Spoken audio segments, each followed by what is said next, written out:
Well, good morning, BSG. Woo! I'm blastermak. I will be running Horizon Zero Dawn any percent New Game Plus on story difficulty for you this morning.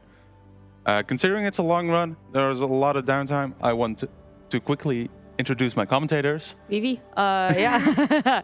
I'm Zelda. Blaster told me to play this game, and I did, and now I'm here. So that's about the extent of my knowledge of this game. I finished it, and that's it.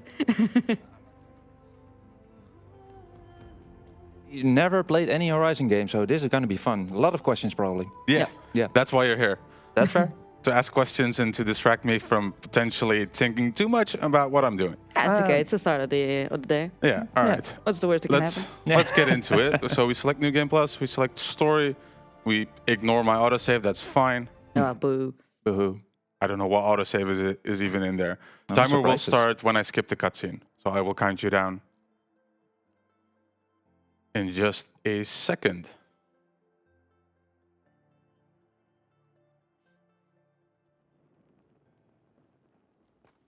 So time will begin in 3, 2, 1, let's go. So first things first. The fastest form of movement when Aloy is on foot is rolling. So I'm going to be doing that a lot during the game. One of the other things that I specifically need to worry about, and that's mostly because I'm on PC, is that the PC tends to drop sprints for some reason. We still don't know why. So I need to take a look at my rolling and see if there is a noticeable difference, because when you're sprinting and then you roll, there's a good difference, and of course we want to go as fast as possible. I'm going to be focusing up for the first couple minutes, so please ask me questions. Please tell me. Yeah, no, that's fine. Okay. Mainly, I've been wondering what are like some really big differences between the original version and the remastered version in terms of speedrunning. Well, there's actually one giant difference, which is why the original version is still the preferred way to go. About halfway, I believe, like the 40-50 minute mark-ish, at least for me, we enter a facility called Zero Dawn, which obviously is the title of the game as well. So there's some really major plot points happening over there. And we skip, like, not necessarily in the facility something, but we trick the game into believing we are in an earlier state. So afterwards we can still fast travel. And this sawtooth is not behaving. A Hang little on. naughty. There we go. And we abuse a little bit of geometry that we can stand on, and then skip certain parts of that mission. There we go. If you fast travel there. I had a much simpler question. What is this game about? All right, that's a very good one. So this Horizon Zero Dawn and Forbidden West, obviously as well, they take place a long time into the future, about 1,000 years, give or take. And obviously the world looks way different than we know it. There's a lot of that's happened in the why the world is the way it is at this point. And the game you generally figure out why the world at this point is what it is. Because we've got all sorts of nomadic tribes, there are fighting machines all in the wild, and up until like this year, like past couple of years, the machines were very tame. They were just doing their own thing, just generally leaving people alone. But all of a sudden, well, not really all of a sudden, because all the people were hunting them for parts, for just for fun, whatever, the machines started to notice that, and they were like, hey, we don't like that, we're just doing our jobs, so leave us alone. So they started retaliating against the humans, and then they started getting more aggressive, and until one point they actively started hunting humans as well. So we're trying to figure out what is happening, why is that happening, why do the machines attack people, why is the world the way it is. And we as Aloy, we've been an outcast from like early on. We technically were not born from a human being, as we later find out in the game. At this point in the story, the game really doesn't tell you much about Aloy's parentage, other than they found her someday, and Rost, who we briefly seen so far, has taken her in to make sure she grows up healthy, that she's well taken care of, that she knows how to survive in the wild. But basically, for the first 18 years of her life, she lived as an outcast. So she didn't have any interaction whatsoever with other humans. Yeah, that's the Rust. Which, if you read dialogue, it kind of becomes clear at one point. And reading dialogue is slow, so. Yes. Yeah. For the sake of the speedrun, we skip a lot of dialogue. Yeah, Because fair. very handily we can just skip over the lines. But we do have to still to make the choices. Because at certain points you can obviously ask the people more about what you're doing, like, hey, how are you? How's the weather? Or I've seen this thing right there. Do you have any more information about that? But also there are certain story elements that you can make an active choice what you think what Aloy would do, which typically fall into 3 categories. A aggressive option, a kind-hearted option, or a smart-ass option. And those typically result in other different dialogue lines, but do not really affect the overall story. So, but you can have a bit of a choice in between there. Those choices are always at the same spot, so we know when to do that and we can select them way beforehand. And you will see me doing that. I still have my notes up because there's a lot of dialogue options, and I have been forgetting some of them in my practice, so it's good to have them right next to me. That just happens. Yeah, that just happens. Yeah, just clipping above the rope. Yeah. There we go. That's not what it's supposed to do. So right now, we are taking in the proving, which is a ritual that the new kids, well, young adults of the tribe can take part in. And it's just basically a competition to show who's been trained the best. And also, in Aloy's case specifically, if you win the proving, you can be granted normal status in the tribe. So she can go from being an outcast to being an accepted member of their society. And I'm not sure why this tree hates me at this point. What exactly are you trying to do? So the proving right now, it's all the way. You need to go all the way around, and people don't really like Aloy at this point, and they are trying to sabotage her, as it were, because she is still an outcast. People don't like outcasts. And what we are trying to do is, at this point, I don't really think it saves any more time. But this is what I was trying to do. We are taking the non-existent path for us. This is originally the path the other kids take, but it just saves a tiny bit of time. And so we are trying, at least I am trying, and I'm not really, I'm blaming it on the nerves this morning. It's okay, she has fantastic healthcare. It's fine, guys. we just respawn, it's fine. Yeah. Why? Okay, I'm gonna focus up real quick. Come on, Aloy, please. I'm falling the right way. There we go. There we go, nice. So, obviously the fall distance doesn't really help, but there's also, since this is not the path we are supposed to be taking, there's all sorts of death planes around us. So the navigation here is a bit, well, not anymore at this point, but you need to take care of where you're going, because you can easily void out, because you're not supposed to be here at this point, as sort of evidenced by where I'm going. There are death planes everywhere. Everywhere. And so we are navigating around those. And it just so happens that the trigger to get this fight to spawn is just on that slope, and we can get to that slope really quickly. And then we just hit the fighting right over here, if I can hit these people. So we basically got ambushed for reasons as yet unknown to us. We will figure those out later in the game, though. So while I'm doing a bit of combat here, trying to snipe all these peeps, and can I? Come on, friendo. Shy. He doesn't want to be on camera. There you go. I can understand. Yeah, it's fine. Yeah.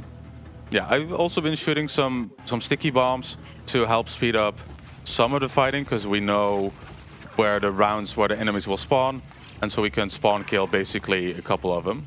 And he did not want to behave, which is fine. I can just shoot him up there. There we go. And I need to loot him. That's the wrong dude. No, not the attacker. I want the leader. There we go. Whew. At least that's the beginning part of the game. So much done really right now. So now we have a kind of a bit of downtime where I can yap about other stuff that's been happening. So in the cutscene we skipped, there was a lot of major story points that happened. So we were ambushed by people in masks that were trying to kill us, and obviously they were targeting us for some reason. And we figured that out. And by the end, it really looked like we were losing. And then our father figure, Rost, he came to save us by Throwing us off the cliff. ungraciously shoving us down the mountain. I'm not sure fun. how that helps, but we survived. And sadly, Rost was sent to a farm upstate. Yep. He's living a great life now. He's retired. He's Yeah, totally he is. fine. Oh, how nice. Yeah. Yeah. So now we're waiting on one of the tribe leaders, one of the matriarchs, because the Nora, the tribe we belong to, is a matriarchal society, and she has always been in favor of us, compared to the other matriarchs, because there are 3 of them at this point. And Tirsa, she has really been in favor of us, and she's helping us. Like, who are we? Where are we coming from? What is your plan? And all such. And we are just now figuring out that we came from the mountain. We came from this place where we are right now. We were found basically one day 18 years ago. And they didn't know what to do with it. But they figured it was a sign from one of their gods.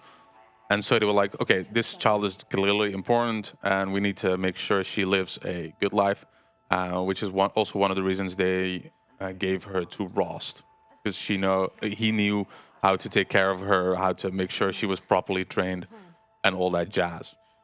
So now we finished the first part of the game, first part of the tutorial, basically, and we can go out into the world, because we won the proving by getting there first. But of course, a lot of people were ambushed and did not survive. But Tirsa just granted us being a seeker, and seeker is a special role in the Nora tribe that basically says you can do anything you want, you can go anywhere you please, even beyond our borders, basically. So that is what we are doing now, and we are on a quest to find out who the people were that attacked us. And of course, there's a tiny bit of dialogue, a bit of story reasons we need to do here before we can go out. And we get ambushed by our first corruptor here. Corruptor? That's What's crazy. a corruptor? You know a bit about the machines, right, Zelda? I do. You can tell Peltos about the machines. He does a lot of damage. Oh, wow. Okay. Yeah, it's been a while. Oh, jeez. Oh, you missed. Yeah, I missed. Thank you, Zelda. That was not good. I'm gonna be improvising a tiny bit here, because it loses more time to set everything up. If I remember correctly, every machine has different kind of weak points. They have different kind of resistances, weaknesses. Aloy can also shoot elemental attacks. And some elemental attacks do more damage to different machines than others. Yeah. Yeah. So the thing I was trying to do here is, you can all the machines that we saw just now, they were spawned in already, and by a bit of clever jumping, we could get on the balustrade again and then fire at the corruptor. And there is a brief period where the corruptor is vulnerable before it moves in, and then we can shoot it right at that point, and then have that fight be done with really quickly. Cool guys don't look at explosions. Yes, we love Varl. Varl is our guy. I like him. Oh, come on. Oh, a little horse. A little horsey, yeah. Yeah. So one of the other things I will be, at least hopefully not here, but at home when I'm practicing, is like I have 2 moods. Basically, everything is going all right, or I'm blaming Aloy for not climbing well, and the mount for not behaving. That's the most common occurrence in this game. One of the perks of New Game Plus is that we obviously have unlocked a lot of gear from our previous playthroughs. We have optimized our weapons to make sure we have the best gear available, like the best modifiers on it as well. So we will be cruising through a lot of the combat because of that, and because of the story difficulty. But one of the other things we immediately get is our mount available. Because the story intends you to, when you're first playing this, that you need to override one of those machines, you need to hunt them, make sure that you sneak up on them to override them, and then get your first mount. But in New Game Plus, the game is gracious enough to give us the call mount option right from that point where we should be able to get it ourselves. So we will be doing a lot of riding because the world is a pretty big place. And right now we are doing one of the 3 main quests, main storylines that eventually will get us to the end. We are on the trail of one of the parties that went after the attackers. We don't know what happened to them. We're just now figuring out this is one of the first places that we can find breadcrumbs of information where they went. One of the funny things here is that this area is specifically not allowed for you to go into with your mount, but with a clever bit of movement, we can get back on our mount really quickly and then transport in there. And because we are exiting the area out via our mount, and we are not, there is an invisible barrier that blocks you from going in there with your mount. But since we're going out there, the game doesn't know what to do and just bloop, put us out there. And it's really funny. It gets me every time.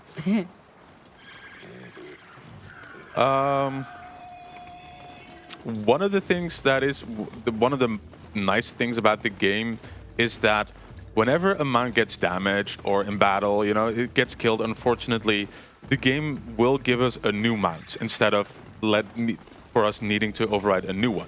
So that's one of the things I will be making use of quite a while. So it's okay, he's fine. He's fine. He's going to a farm upstate. Yeah. Oh, that's nice. He's retired as well. Yeah. He's living with Ross now. Oh. So basically, we abuse that mechanic in places such as here, because we are going to be doing a bit of fast traveling around this area, and because that mount would still be registered to us, as it's not allowed in this village, obviously, because mounts are not supposed to be going into certain areas such as villages. Whenever we call our mount, then that specific mount would come to our rescue, and because it was still spawned in at that bridge, it would try to find its way over to here, which is not really speedy. I mean, it would get to us eventually, but by sending our mount to a farm upstate, we get the ability to call a new mount, which spawns generally in our direction, in our general area, which is way quicker than for the other mount to travel all the way around us to us. So that's a mechanic we try to make use of wherever we can, wherever it is beneficial to get the mount from a different starting location, as it were. So you're going to be sending a lot of mounts to the farm upstate? Yeah, a couple of them. Ross is going to have a good time. He can ride to his heart's content. Yeah, he's going to be a great farmer now. Must be nice there. Yeah, it's nice. Yeah.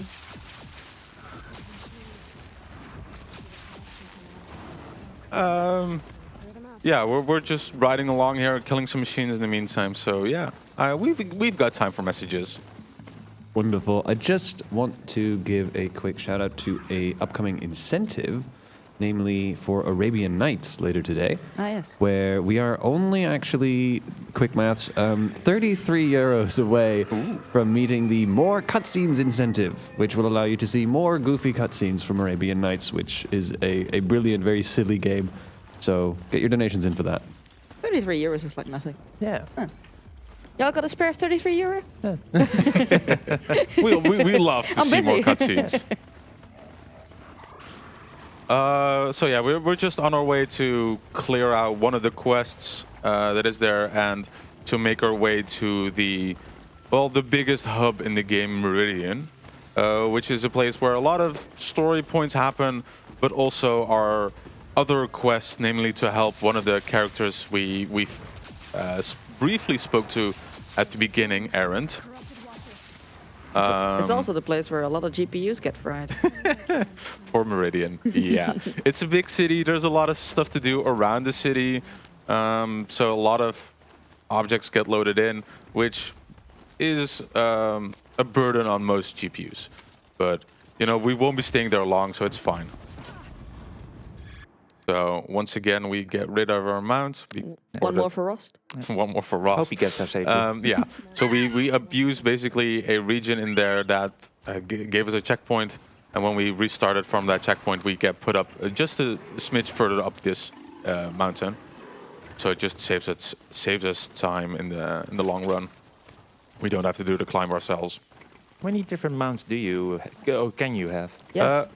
There Yes. are 3 different mounts to choose. 3 different rideable mounts in the game that the game randomly chooses from.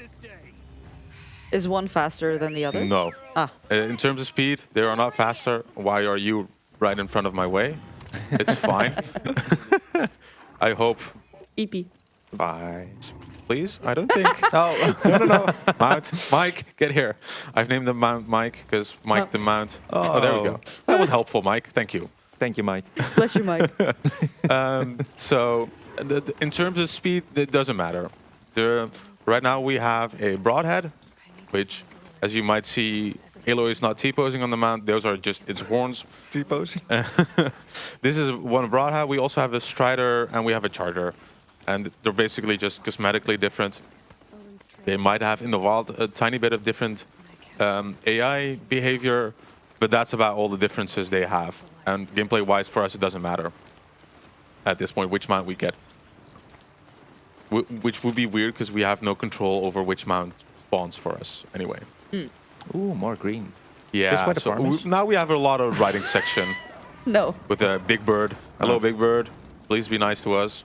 I like the sudden sandstorm that just kicked in. That was very, The weather very local. the weather do be weathering. Yeah. So yeah, in terms of story-wise, we are on our way to Meridian to at least figure out a way to talk to Errant, because we know him, we know he is from that general area, and we figure he might know one of the other guys that was at the proving who had a picture of us, why they were there, why they might have a picture of us, where he might be hanging out at this point. So we're just trying to find Errant and continue the story that way. It's a long riding section to Meridian. It's a big map. Yep. We're lucky to have the mount at this point. Is this a good time to admit that I never use mount? That's a good time. I just like to run. You know what also is a good time? I see a green screen on my left. Detail, do you have anything for us? We have a €10 donation from Wired Wiki. I like Hello. that guy. Hello, Wiki. Hey, With all Wiki. the mounts you send up there, I'm sure it's a mountain of fun.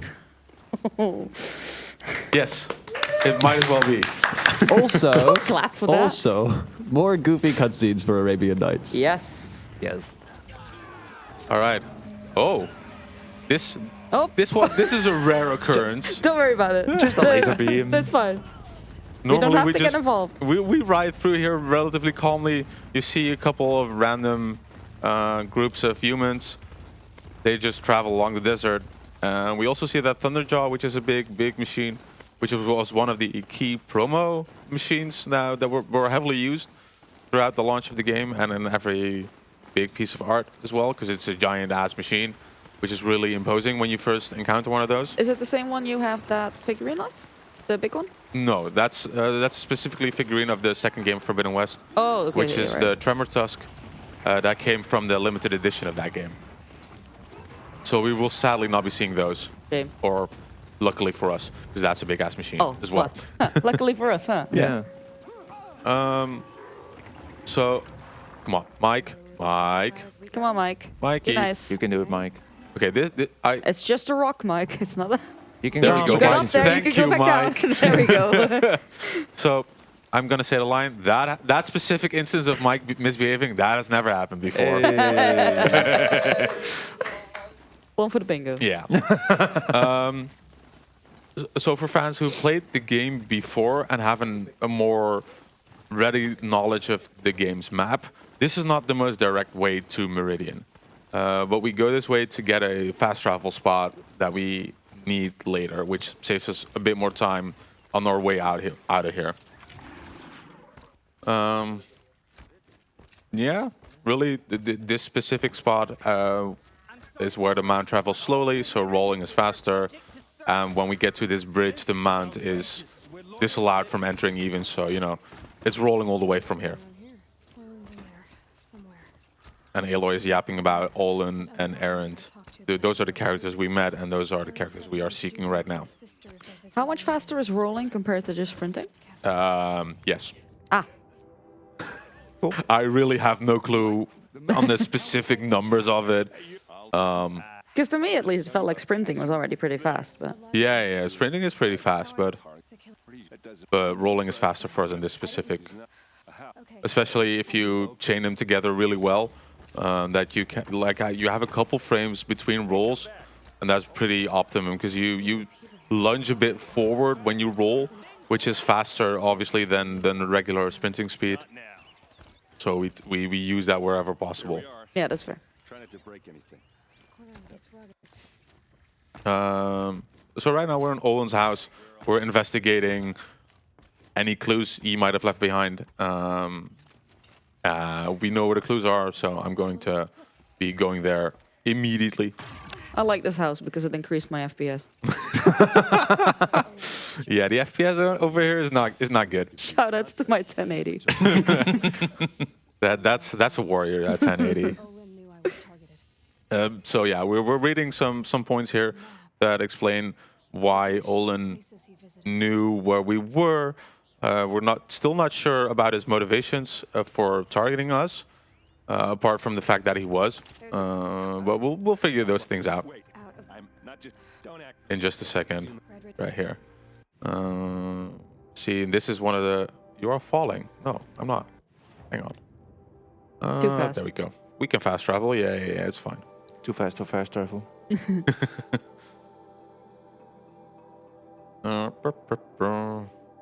So yeah, we're still on our Olin errand quest right here, and we are traveling to where we figured out he would be. Mikey, come on here, buddy. Hi, Mike. Hi, Mike. There you go. That's a relatively decent spawn position. So whenever you call a mount, the game spawns in the direction you're not looking. So by looking in the direction we need to go, by not looking in the direction we need to go, we can spawn the mount there, which saves time overall. It's just a minor optimization over the course of the game that can save you a pretty decent amount of time. Glad to know that the mounts are waterproof. Yep. They even drink water. Oh, what? How does that work? Don't worry about it. Don't worry about it. It's fine. Okay. Stay hydrated, everyone. Yeah. Yes. Stay hydrated. Stay hydrated. It's always a good thing. Yeah. That is a good point. No, the entire purpose of the machines, which is a thing we figure out later, so I'm going to give you some spoilers about the game and the general world. So the world as we knew it obviously got destroyed at one point. It got apocalypsed one way or another. And the machines are a way of restoring the planet. So they are meant to be mimicking real-life animals. So the rideable mounts we have are meant to graze around to we'll sort of mimic the functions that cows have now for us, like keeping grasslands safe, providing with parts and whatnot, just generally cultivating the area. There's even like crocodile robots. The snap mods, those are not The nice. snap mod, yeah, I forgot. You know the names better than I do.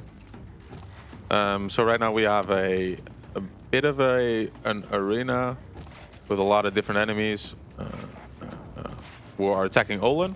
There we go. And while I'm going to be mashing through dialogue detail, I see a green screen. Yes, we have a €7 donation from Kobe, donating for my cuties Baloy and Behrend. Thank you. Thank you. Thank you.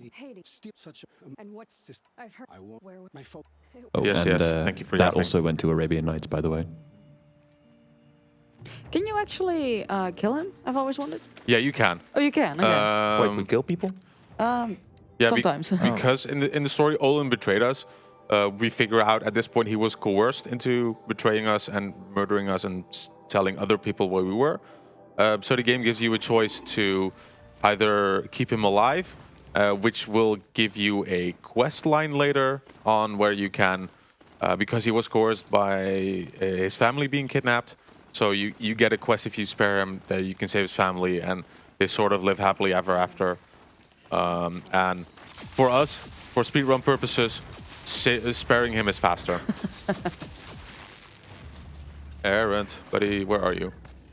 Because I spared him in my Where are you? playthrough, but I wasn't sure if it like just, you know. Errant, where are you? Am I blind? I hear you. I'm not seeing you. Am I? Oh, there you are. Man. He blended in with the environment very well. Yeah. Just wanted some shade. Because of specifically this, is the reason why whenever we fast travel to that campfire we just fast travel to, if you see him walking down, you restart from save to spawn him up here at this area, which saves you looking for him, which also saves you time. But I didn't see him, so I mistakenly assumed that he was already there, but he wasn't. But it's fine. We found him eventually. Right now, the game wants us to really follow Errant, to keep talking with him about what happened. We know what happened. We will want to go faster to the points where we need to go. So we call them out again, and they just ride along. Shoutouts to Mike. Shoutouts to Mike. We love Mike. Yeah. Jury's still out on that one. Oh, come on. Come on. Mike has been a bane to my existence more times than he has been helpful, unfortunately. That's what good friends are for, right? To hinder you? I mean, Really? I'm here. And, Hear a lot of questionable noises from the back over there. Yeah. So coming up is one of the points where eat.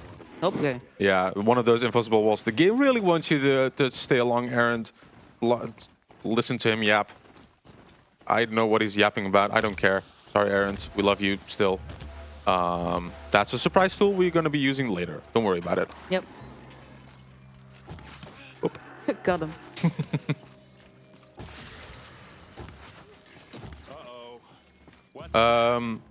So yeah, one of the arena fights right here involves spawning two Ravagers. One of them is not really cooperating with me. You fight two. The game has 3 spawn locations for them. And by looking into a specific direction, the game won't spawn one of the mounts right there, which I did not really succeed at, but it's fine. If I hadn't said anything, nobody would have noticed. So shout-outs to me. Yeah, right now we fought off some machines. We're investigating whatever the heck happened here, and then we can continue on with our quest. So we figure out here because Errant, his sister got murdered apparently from one of the warring factions, or at least that's what they wanted us to believe, that his sister was murdered, which spurred on Errant to help out Olin and whatnot. It instigated a lot of other wacky stuff. Mike, did I not call for you? Oh, there you are. It's fine. And so we figure out that his sister wasn't actually murdered, that she's still alive somewhere. But that's a quest we are going to pause for now. Oh. We will find out what happened to his sister later, though. So right now we have a lot of walking to a Maker's End, yeah, where we get sent to one of the locations we found is a hint that we need to go there. And along the way we hear for the first time from Silence, which at this point in the game is still an unknown caller to us. We don't know who he is or why he's in our ear shouting at us. He's literally the embodiment of shows up, doesn't elaborate, leaves. He elaborates a tiny bit. He elaborates what he wants to elaborate. Let us put it like that. Silence is a really great character. He is voiced and sculpted in the likeness of Lance Reddick. May he rest in peace. May he rest in peace. He's a really mysterious figure. And in this game, we really don't discover much about him, other than the fact that he's a mysterious buddy. who's not really our buddy. We don't know what his motivations are or why he's helping us, because it only seems that he's helping us whenever it suits his purposes, but we don't know what his purposes are. But we do figure out a bit more about that in the second game. But there's a whole lot of story there, why he does what he does and why he's helping us and whatnot. But he does help us figure out where we need to go. He gives us hints. He is even helpful in this quest by providing us with some resources, which in this case we don't need, because whatever he provides is weaker than what we already have. So it's fine. We thank you for your service, Silence, but We appreciate it, though. yeah. There we go. There's our caller. And if you read the dialogue, you can find out that here he says you know you'll figure it out. That's basically what he says, and we're like, dude, that's not nice. Please tell us more. And then he just hangs up the phone. But in this ruins, there are more hints about this woman named Elizabeth Sobek. So we're like, okay, that woman looks like me. Why does she look like me? So we're here to figure that out, or at least we hope to figure that out. But of course, unfortunately for us, there's a lot of bad guys around here. Most of those we are going to ignore, because ignoring is faster. And we like going fast. Yeah. Did I ever tell you about this continuity issue I found in this game? Uh-oh. So there's a mechanic in the game where you can actually give Rost a phone call if you go back home. Yeah. And there is like this little cutscene that plays before that where Aloy will take off her little focus because she is like, oh, we don't want this guy listening in. Yeah, yeah. I had that cutscene before I even remotely knew who that guy was, so I had no idea what she was talking about. Oh, that's neat. I didn't know that. Yeah. So yeah, you can call Ross on his farm upstate at certain points. In the game, you will get different dialogue reactions because Aloy has progressed to the story more, so she will have different things to phone home about. Yeah. Which is a really neat detail, honestly. I like that. Yeah, it's cute. I like it. I figured that in my casual playthrough. I figured that out way too late, unfortunately. Yeah, I also sat through like 10 minutes of Aloy yapping on the phone. Come on, friendo. Can I aim? Probably not. There we go. So yeah, we skipped a giant arena full where the game is forcing you to be stealthy. Because of course, in a game where you get offered an option to be stealthy, you never do. Because in this case, skipping is faster. We get to this area a lot quicker. We get into the ruins, Maker's End, as they're called in game. Just a tiny bit faster here. And this is the beginning part of the climb here, because we need to go all the way to the top at like the 40th floor or something. And spoiler alert, the elevators don't work. And we are so late for this meeting. We are so late for this meeting. So yeah, the first part isn't that terribly difficult. You can do some optimizations here by going inside of that structure, but that's a really finicky jump. You miss it more times than I can count, and that loses you a good amount of time. So I opted to go that safely. One of the other things we try to avoid at all times, as Aloy is demonstrating here perfectly, is that her climbing speed is not just that fast. Especially like most of the handholds are placed at just the distance that she does a fancy animation of like yeeting herself up or whatnot. We don't care about those animations, so we try to skip climbing as much as we can. And the upper part of this tower involves a lot of climbing. One of the other things that the devs did to make the climbing a bit more enjoyable experience and to make sure that you don't mess up much is that Aloy gravitates to certain handholds. And she always gravitates towards the bottom handhold for some reason. Yeah. Which is accompanied by a very slow animation. We don't like that.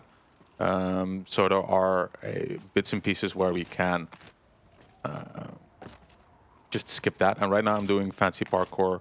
And while I try to focus, I see green screen again. Yes, we have 33 euros from Curix, who says, love to see Horizon at BSG. Good luck to blastermak, and shoutouts to Detail on Host. Thank you. Don't know much about Arabian Nights, but I do have 33 spare euros to donate for a good cause. Nice. Thank you very much. Thank you very much indeed. So yeah, this is definitely not the intended path for you to take over here. What? No way. Don't worry about it, it's fine.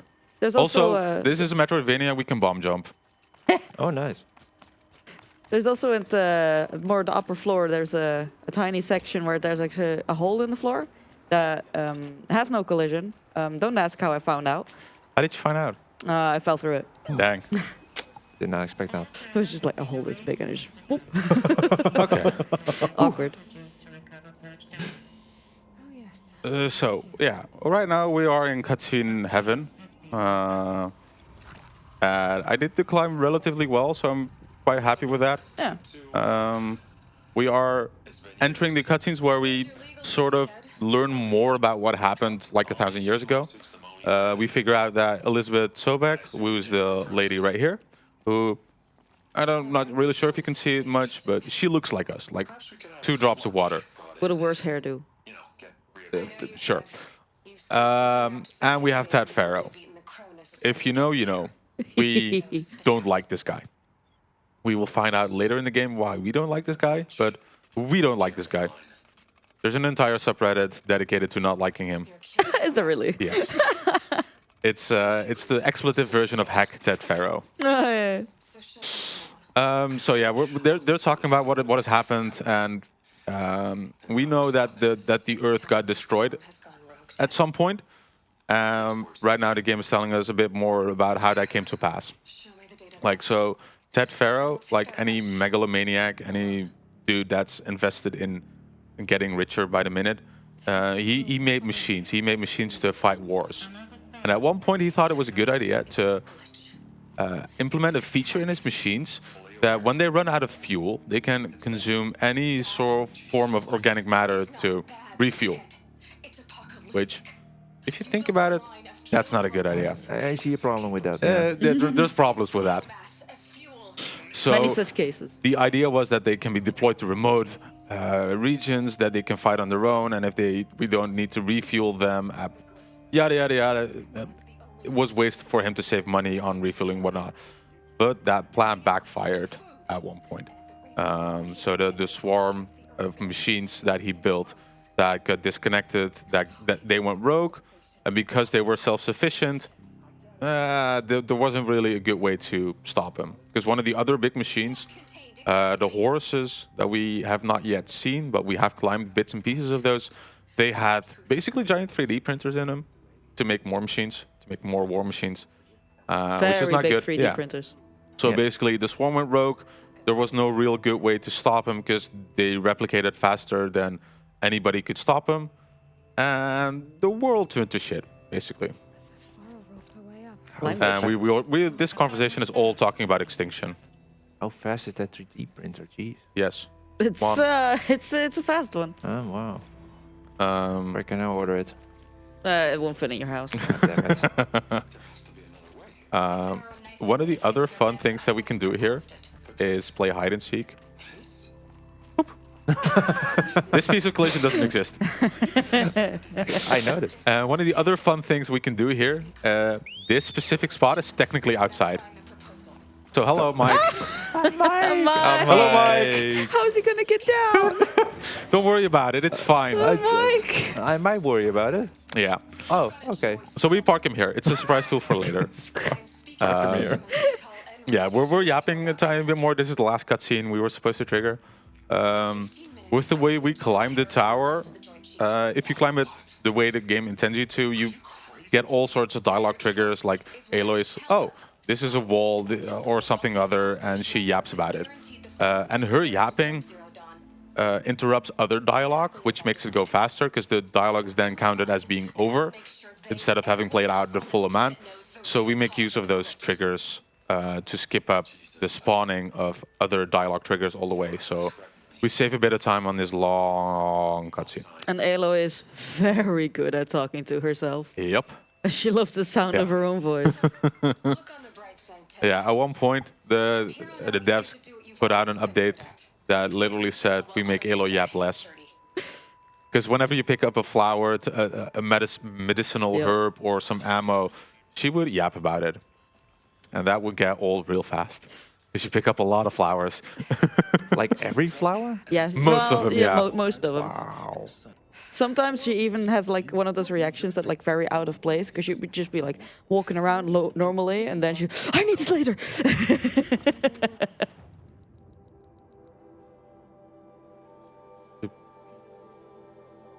This one. So in my practice, I missed this fast travel, or I forgot about this entire section of the game.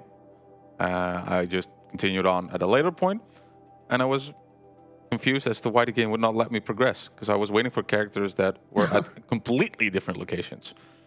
So I made sure to go to the right place, which is here. That's why we take notes. Yes, that's why we have notes. So yeah, we parked that storyline for now, and we are continuing on the storyline to discover whatever happened to the party that was sent out to discover the identity of our attackers way back in the beginning of the game. And while I travel here, I think that would be a good time to hear some words from our lovely host. Wonderful. We have €5 from Wired Wiki. Hello again. Hello again. Wow. Everyone hating on Ted? I guess nobody went to his TED Talk. And that went towards the Yoshi's Story color incentive for a blue Yoshi. Thank you, Wiki. No. No. I still love you, Wiki, but no. Wiki would be the only person who's very happy to know that Ted will talk a lot about his own Yes. ideals. Ted is also one of those figures that loves the sound of his own voice. Yes. And unfortunately for Ted, we don't like him. Nor the sound of his voice. Is that a trend with the characters in here, or? I don't... Yeah, I think so. A lot of people talk to themselves in the game, I feel like. Huh. Must be a culture thing.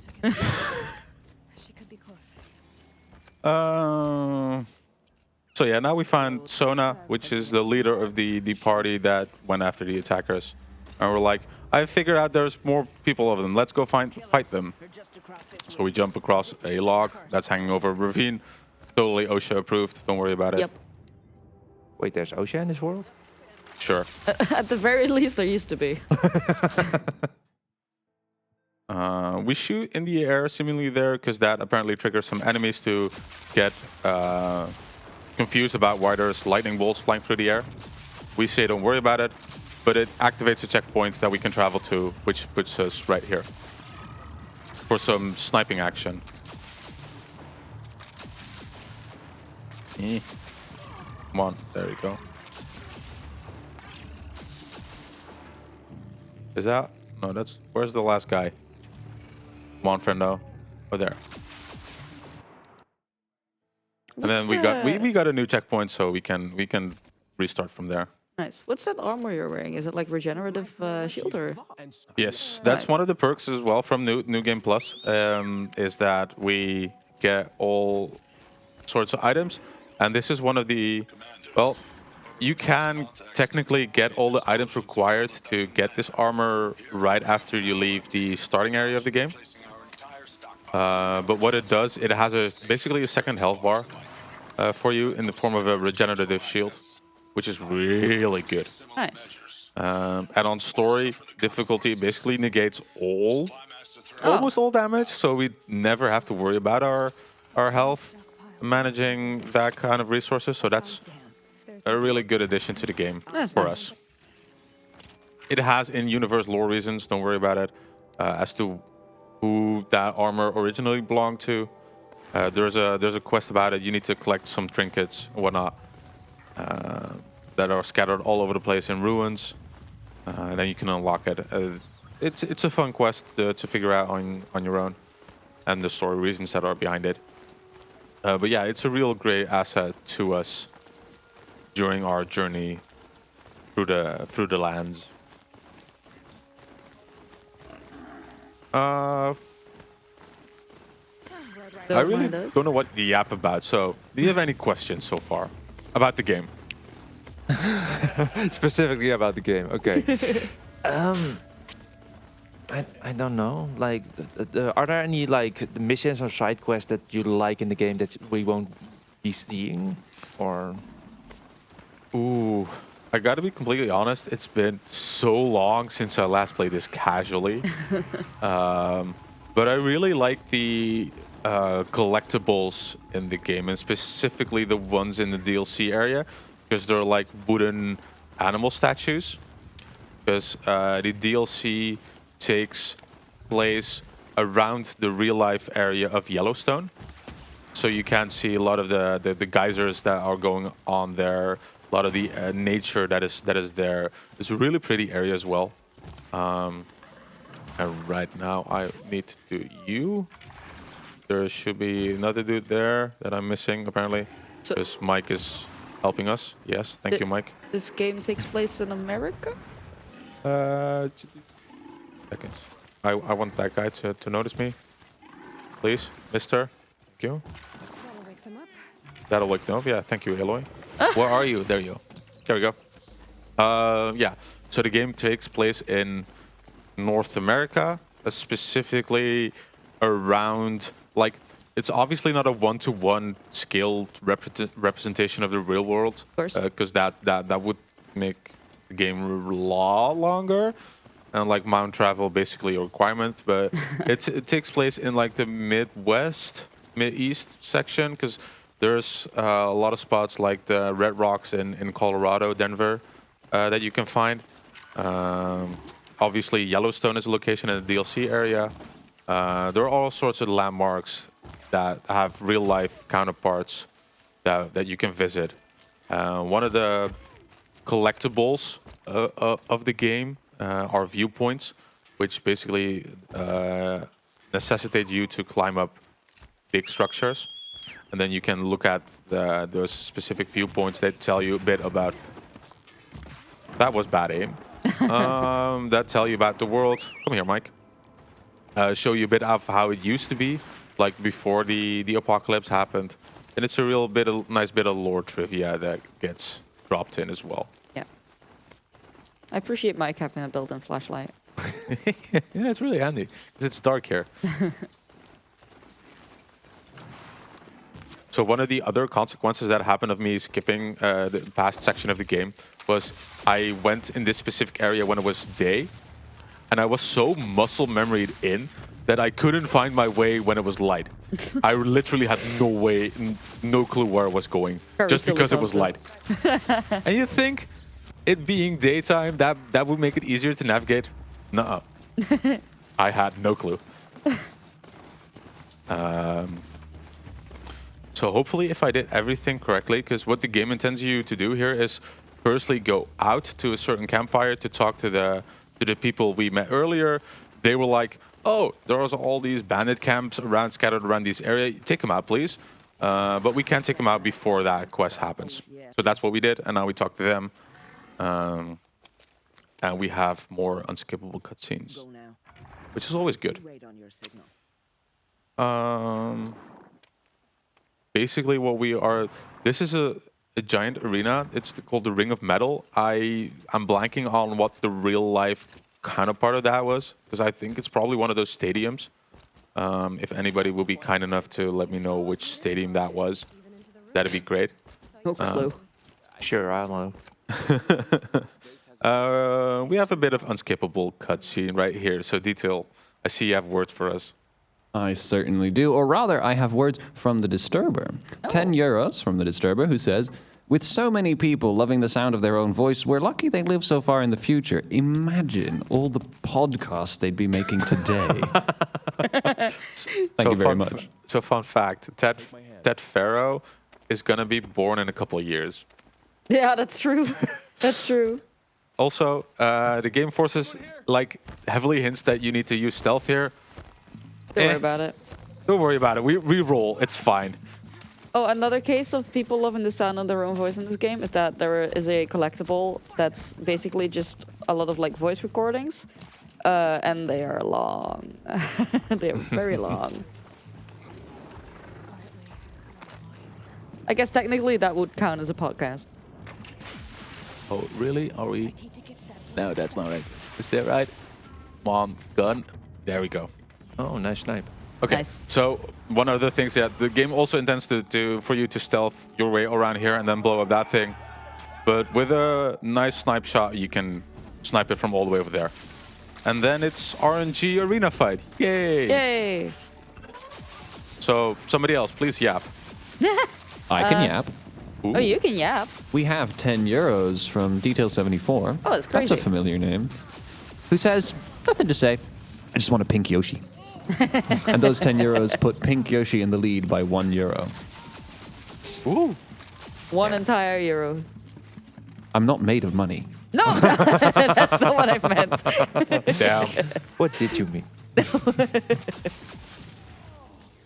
What's the current rankings for that incentive anyway? Let me check for you. So we have pink in the lead at, where is it? At 15 euros. Blue right behind with 14. Cyan at 5 euros. And green, red, and yellow each still at 0. So if you want to change the color of the Yoshi from pink, which I don't know why you would, but if you do, get your donations in for that. I guess nobody really Or likes make those pink colors. win harder. Yes. That's also a good goal. Yes. I like blue. Well, go donate then. What are you doing? I'll maybe later, yeah.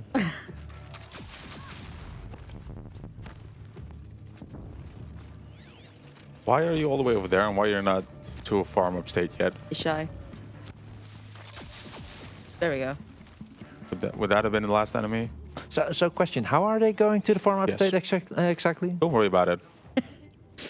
You get transported after we leave. Yes. Yeah, how It's like the It's- Hunger Games to get lifted in the air. It's the future. Surely they have teleporters. Yeah. I mean, okay, but we don't see them. That's No, kind no. of Don't worry It's about a it. speedrun. Maybe they happened- wrong warp. No, I mean, It happens off I camera. guess that makes sense. but Yeah.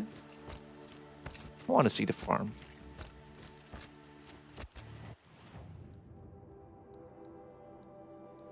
No, I want that campfire game, please, I love when this happens. This is my favorite part. What's happening? please. I want You can't target the campfire because there's a quest on it. Or like a... Oh, Come on. There we go.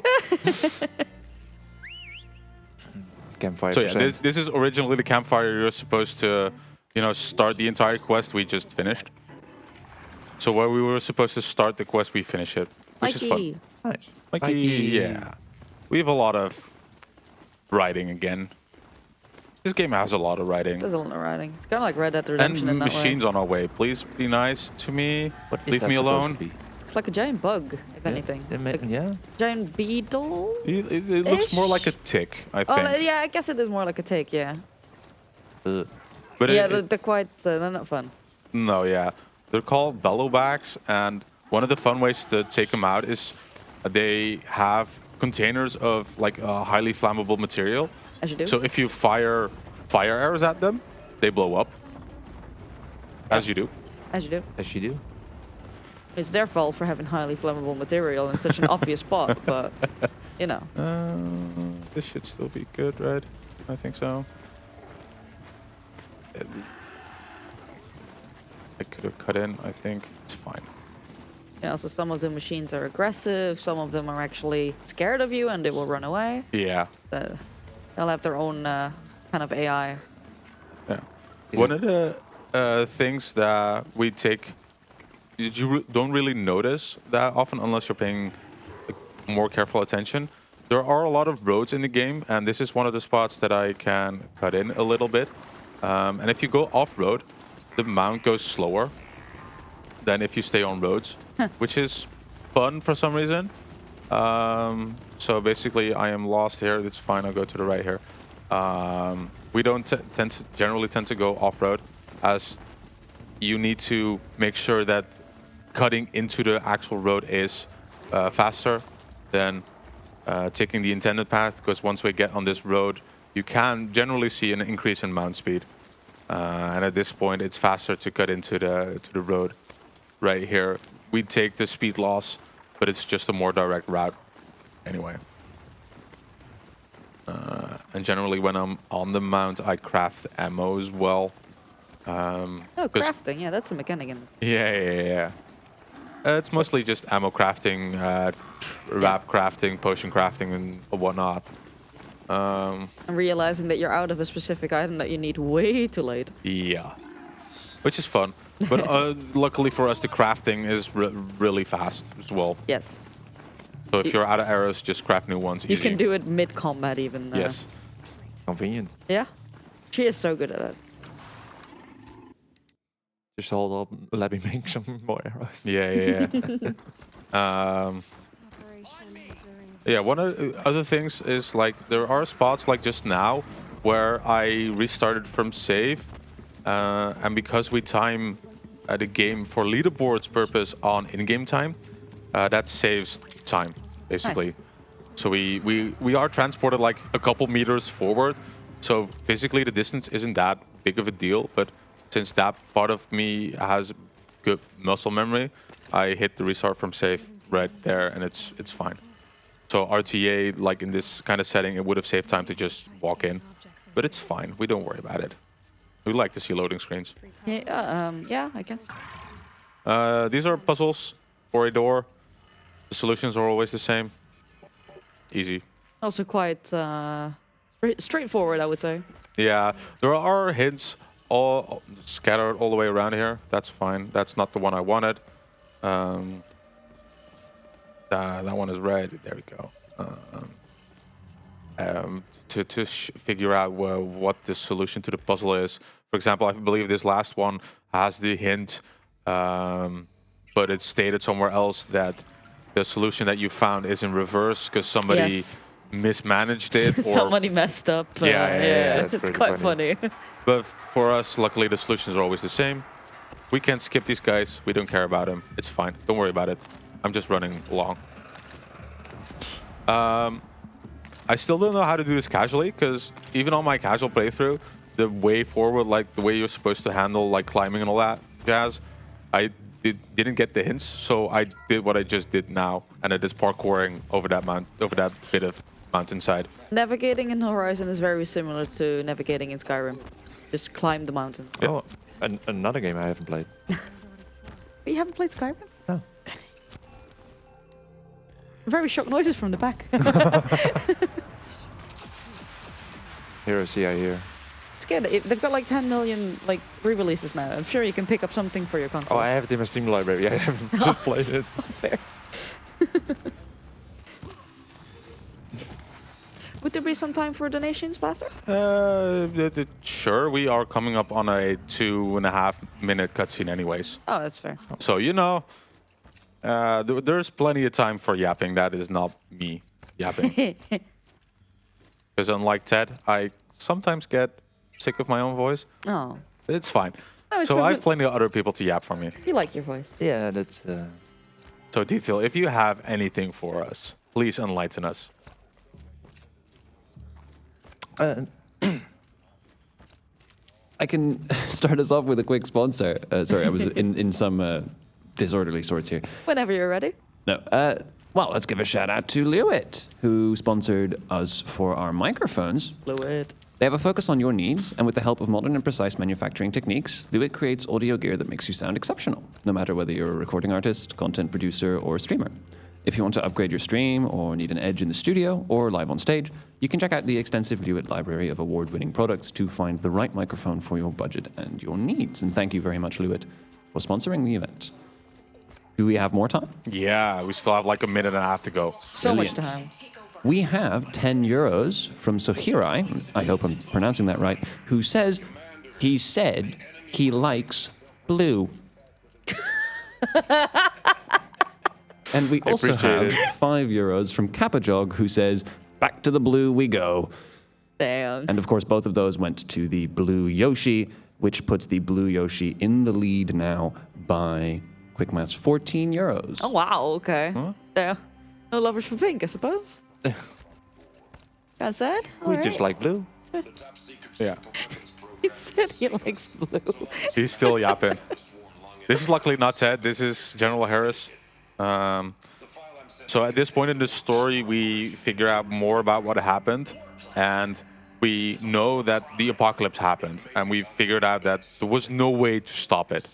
But we had to try anyway, and that is where Project Zero Dawn came in. They're talking about Operation Enduring Victory here as well, is to hold off as long as possible, because Elizabeth needs all the time she can get to come up with a plan to execute that plan to save Earth. That's at this point where we're figuring that out. So we know Elizabeth came up with a plan, and that everybody else was trying to give her as much time as possible to make sure that plan worked and whatnot. We're not sure what the plan is that Elizabeth is coming up with. That's just a bit further away for now.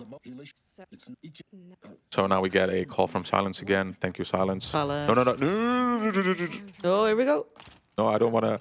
That happens. That's happened before. Casually, that's really fun though to go back that's down. Casually that's really fun. But if you slide along the zip line, you can't fast travel, and we need to fast travel there, because right underneath the zip line is where the game considers you to be outside, and thus being able to fast travel. But I mashed through my dialogue too quickly, and the dialogue button is also the jump button. It's fine. Don't worry about it. Sometimes she doesn't even want to grab the railing at all. Yeah. You just die. Yeah, so we're back in GPU Town, Meridian. The Friar. Continuing the quest line to figure out what happened to Olin and Arendt and all that jazz. We're going to talk to the king. Greeting. And this guy, Blameless Murad, he walks so slow. Like, dude, come on. He's an older man. Give him a break. I think he's like 35 or something. Oh, fuck. So old, yes. So yeah, certain graphics, like Arendt, my man, has seen some things. Oh my god. Yes, they are staring into the void. There is no light behind his eyes. We still love him. Yeah. But yeah, of Murad is somewhere. You have to wait for him? Yeah. Oh my god. Oh god. He walks around. Where is he? I think he's around the corner right now. So maybe a good time to talk about the Brendo? graphical differences between this one and the remaster, or? There there he he is. is. Yes, I did. I ignored him, friendo. So anyway, once he gets past a certain point and we're in this specific area, the game continues. Oh, okay, fair. Yeah, differences with this game and the remaster is with the remaster, they basically ported the game over into the Forbidden West engine, which is the sequel, which makes the game look a lot nicer. Also, like a good chunk of quality of life updates and all that jazz. But unfortunately for us, one of the things they, with the updated geometry models, come on, Mike. Mike's stuck. Be a pal for us here. There you go. One of the things with the updated models and textures and whatnot is that one of the skips, like I mentioned previously, the Zero Dawn skip, that's no longer possible, unfortunately, because of some updated geometry. I think the geometry is like at most like a couple inches in a different direction, which means we can't stand on it anymore, and that makes the skip not possible anymore, unfortunately. Which is why we run on the original version. They patched it basically. Yeah. I mean, in the end, it mostly saves on a couple minutes of travel time, but the travel time is really tedious. So, you know, this is still the preferred way to go. And it's the one I started running, and I like it. I mean, the game has its own charms and quirks and whatnot, and it has really drawn me in.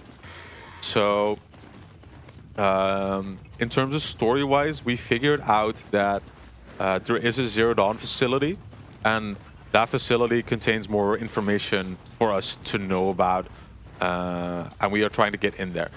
The downside is that the Zero Dawn facility is basically at the same place as the headquarters of the group that attacked us in the beginning of the game. And if we walk in there, they have pictures of us. So if you walk in there, yeah, we are basically sent to the farm upstate immediately. Really? Oh, wow. Yeah. Oh, we get to the farm? Oh, nice. No, we Well, don't not get in to this playthrough, but in an alternate timeline, Yeah, probably, yeah. yeah. Damn it. So we are on our way to crash their network, because the thing we have on our right ear is a focus, which is a thing we found in the entire beginning of the game, the tutorial section, the childhood section, which is what we skipped by playing New Game Plus. And that allows us to interact with all these machines, like read signs and all that things. But those bad guys also have focuses, and because of that, we can't walk in there. So we figured out a plan, or rather, Silence figured out a plan that there is a way to crash their network. Because basically what they have is just a giant Wi-Fi station over there, and we are trying to crash the Wi-Fi station. Insane connection over there. Yeah. And the original server that is behind that Wi-Fi connection is right here. And we're trying to load it up, sabotage it, whatever. And in true Aloy fashion, yeah, we blow it up. Not necessarily to our own fault. It just so happens that one of the bad guys is also here. And he doesn't like us. So there's a lot of blowing up still happening. And I need to obviously stealth my way through. Don't worry about it. Yep. This is stealth. This is very stealthy. I guess. There we go. That's parkouring here. I always bunny hop when I go stealth. Yeah. Just roll your way through. It's Yeah. fine. Don't worry about it. Solid Snake does it, so Aloy can do it. Yeah. Does she have a cardboard box too? I think the best cardboard box we can get was the pillar I clipped into just a bit earlier. Yeah.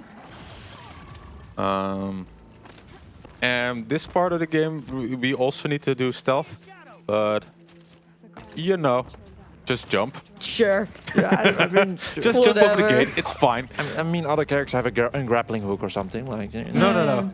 You're supposed to, send everybody to a farm upstate over there, and why then can't we find out a go? way to open that door. But there is just a rock that gives us just enough height that we can jump on the torch with our fireproof shoes. Don't worry about it, and then skip over the gate. I don't like this. And then we can climb over the way here to a tall neck that is serving as the Wi-Fi server, and we blow it up. And we have an escape section, so still Metroidvania. Yeah. Oh, Wow, to you the got farm we go. sniped. That's also never happened before. I never got sniped out of the air there. Okay, anyway. Gonna see Rost for a little bit, and then we Yeah. continue. Oh, come on, Aloy. One of the best voice lines in the game, though. What do you think I'm doing? Taking a nap? What do you think of doing? Taking a nap? Can't Thank you Aloy. see I'm busy? I love that voice line. It's so good. Like, of course I'm trying to get out of here. I know everything's blowing up behind me. Don't worry about it. Also, don't worry about that message. I saw. I didn't. Are you in an unintended area of the game again? No. I said don't worry about it. But if you're a fan of that message, we'll be seeing it later. Because once again, intended paths are slow. Most of them, though. All this talk of messages. Do we have time for a donation? Yeah, sure. Go ahead. We have 10 euros from Average NB, who says, "It's fun to see one of my favorite games from a speedrunner's perspective. Nice trick getting up the tower at Maker's End that quickly. I'm curious what the rest of the game is going to be like. Good luck." Thank you, thank you. Well, hopefully the rest of the game is me not dying as much. But, it's fine. The farm is a time loss.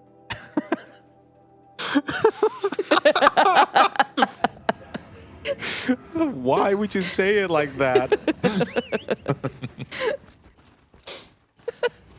Farm is a time loss. Oh my god. Anyway, while I try to recover from that sentence, I see more messages coming up. Yes, we have another 10 euros from Bart and Annika, who say, "Okay, let's go." Aw, thank you. I will. Okay, let's go. Let's go. Let's go. So yeah, now that we've crashed the Wi-Fi server, we can safely enter, or so we hope. We knew that we crashed the server, but Silence was not being very nice in giving us definite confirmation that blowing up the Wi-Fi server would help. So here goes nothing. I guess we're just rolling. Don't worry about us. Silence likes to beat around the bush a lot. So. Yeah. Which is quite ironic for a character called Silence. Yes. The sun ring. What do you there think he he's is. called Silence? Now we get to see if your attack on their focus network was entirely successful. Success. Success. Welcome to the Citadel, Aloy. Nice. I'll check back with you in a moment. In the meantime, So this area, the Sun Ring they mentioned, is basically like a giant WWE arena Yeah. sort of style with only gladiator arena, basically. upstate farm exits. And We're fine. We're fine. We're fine. Fine. there we go. There we go. Been here before. All right, now we listen to Silence Yap. One of the things, obviously, there is fall damage in this game. As you might see from the shield on our outfit, like glowing red and the health bar in the top left And also blinking from as the well. trial. Yeah. If you pull out your weapon just before you land, you cancel the fall damage animation. You still take the fall damage, but since we have shields, it's fine. That also in the remaster? Yeah, I believe so. I wish I knew that earlier. Tolerate Yeah. what I give you, Silence. I didn't ask you along for the ride. Yeah. I love you, Aloy. Just being sassy back to Silence. She gives him so much flack. Yeah, he deserves most of it, though. Because he is being a petty little person. It's like two petty people just constantly yapping to each other Yep. over a recorded line, basically. Yeah. So there's a lot of story exposition here, as you might imagine, from the facility being called Zero Dawn, and the game also being called Zero Dawn. What? What? Yeah. So you know what we do with story exposition? Yeah, we skip it. Yeah. So yeah, we figure out that indeed the apocalypse happened. We know that Elizabeth was still working on a plan, but right now we think that either Find out how she did. Elizabeth didn't save the planet, because obviously the machines are still, the apocalypse happened, but we are still around. So that is a view that doesn't really mesh with what we know right here. So it's a tiny bit of confusion going on for Aloy right here, because we still don't know what Zero Dawn actually did. We will figure out later in the game, though. And of course, you get glimpses and hints by scanning all the story data points right here, listening to actual conversation. One. I don't necessarily need to kill them here. I can just ignore them, but they will be bothering me in a bit, so I just take them out. I send them to the farm upstate. Nope. More friends for Rust. Yeah. Found one. Yeah, we can pick up items through the floor. Don't worry about it. One upstairs might- that should do the trick. Hang on, that's... I remember puzzle solutions. Once again, they're all sort of scannable points around here. That's slow. It's fine. I know my way around the puzzle because I have notes. So now it's time for Yalta Yap. I'm going to be doing the Zero Dawn skip. Oh. So by leaving that guy alive, we tricked the game into thinking we are still in this combat area. But we can, with some careful placed geometry and jumps, we can go all around it. This is finicky. So if you want to yap, go ahead, by all means. I could yap. You Sure. could yap. Yeah. I can There we talk go. about the prizes that we have up for grabs this event. Good prizes. With a donation of just €5, you'll already be entered to win a range of great rewards, but there is a whole host of them, and it might take me a little second to find them here. That's Got the fine. There's a lot list of here. papers on the desk. I There know. we go. So, at €5, you'll be entered to win the PlayStation logo USB light, the Minecraft Lego set, and the Yakuza duck. At €10, you'll be entered to win the Xenogears original soundtrack, the Broforce Steam code, and the Balatro Poker deck. At €15, the Splatoon bundle. At €30, the Sega Saturn controller. At $40, the SpongeBob Cosmic Shake BFF. At $50, the PS5 game bundle. And at a total of 100 cumulative donations over the course of the event, you could even take home the Master Sword replica. Man, it's heavy. It really is. It's massive. I saw Sid walking around with it the other day. Yes. It's just, well, it's life size. It's huge. It's fantastic. All right. And while you were yapping, I did really do okay at Zero Dawn skip. It'd be Now there's more dialogue. We find out angry white man. All sorts of story reasons, but he thinks the world revolves around him. Sure does, buddy. This is Sure a really does. good example of why you shouldn't skip cutscenes. Yeah. Okay, so one of the What happens? things that happened, because the game still thinks that we are in that arena fight. So one of the downsides of that is that I cannot restart from save at this point, otherwise everything will get messed up. But it also means that initially the giant machine didn't aggro to me, so I had to lure him out of the way. And Nice. with this unskippable cutscene, at one point there will be "Are you entertained?" moment, which is great, like sassy Aloy. Obviously, we're all entertained, right? Yeah, very. Yeah, I hope so. So yeah, our armor got picked off and we let the machine charge into the pillars. So we thought like that will bring us down. So there we go. We got our armor back. She could And rest we so ask- fast. Oh yeah. Are you entertained yet? Are you entertained? And while we finish out the fight, I see you have some words again for us. I certainly do. We have 15 euros from Curix again, who says, at Detail74, I got you, fam. And I assume that was meant to go to making the Yoshi pink, but it doesn't actually have a marked incentive. So please confirm that for no. me in chat if you could, and I'll change it. Always make sure that you click on the Please, incentive, everyone, always everybody. make sure. Yes, thank you. Of course, you not a Yes, we finally see Silence in real life. Wait, yes. We can ask him a lot of questions. you think? Eh, it's fine. Finally, Goodbye, he Silence. elaborates. He elaborates and we don't want him to elaborate. Yeah. So yeah, we figure out that Silence is sort of a friend. So one of the things of Zero Dawn skip is this quest marker is still active. That's good. That means we did the skip successfully.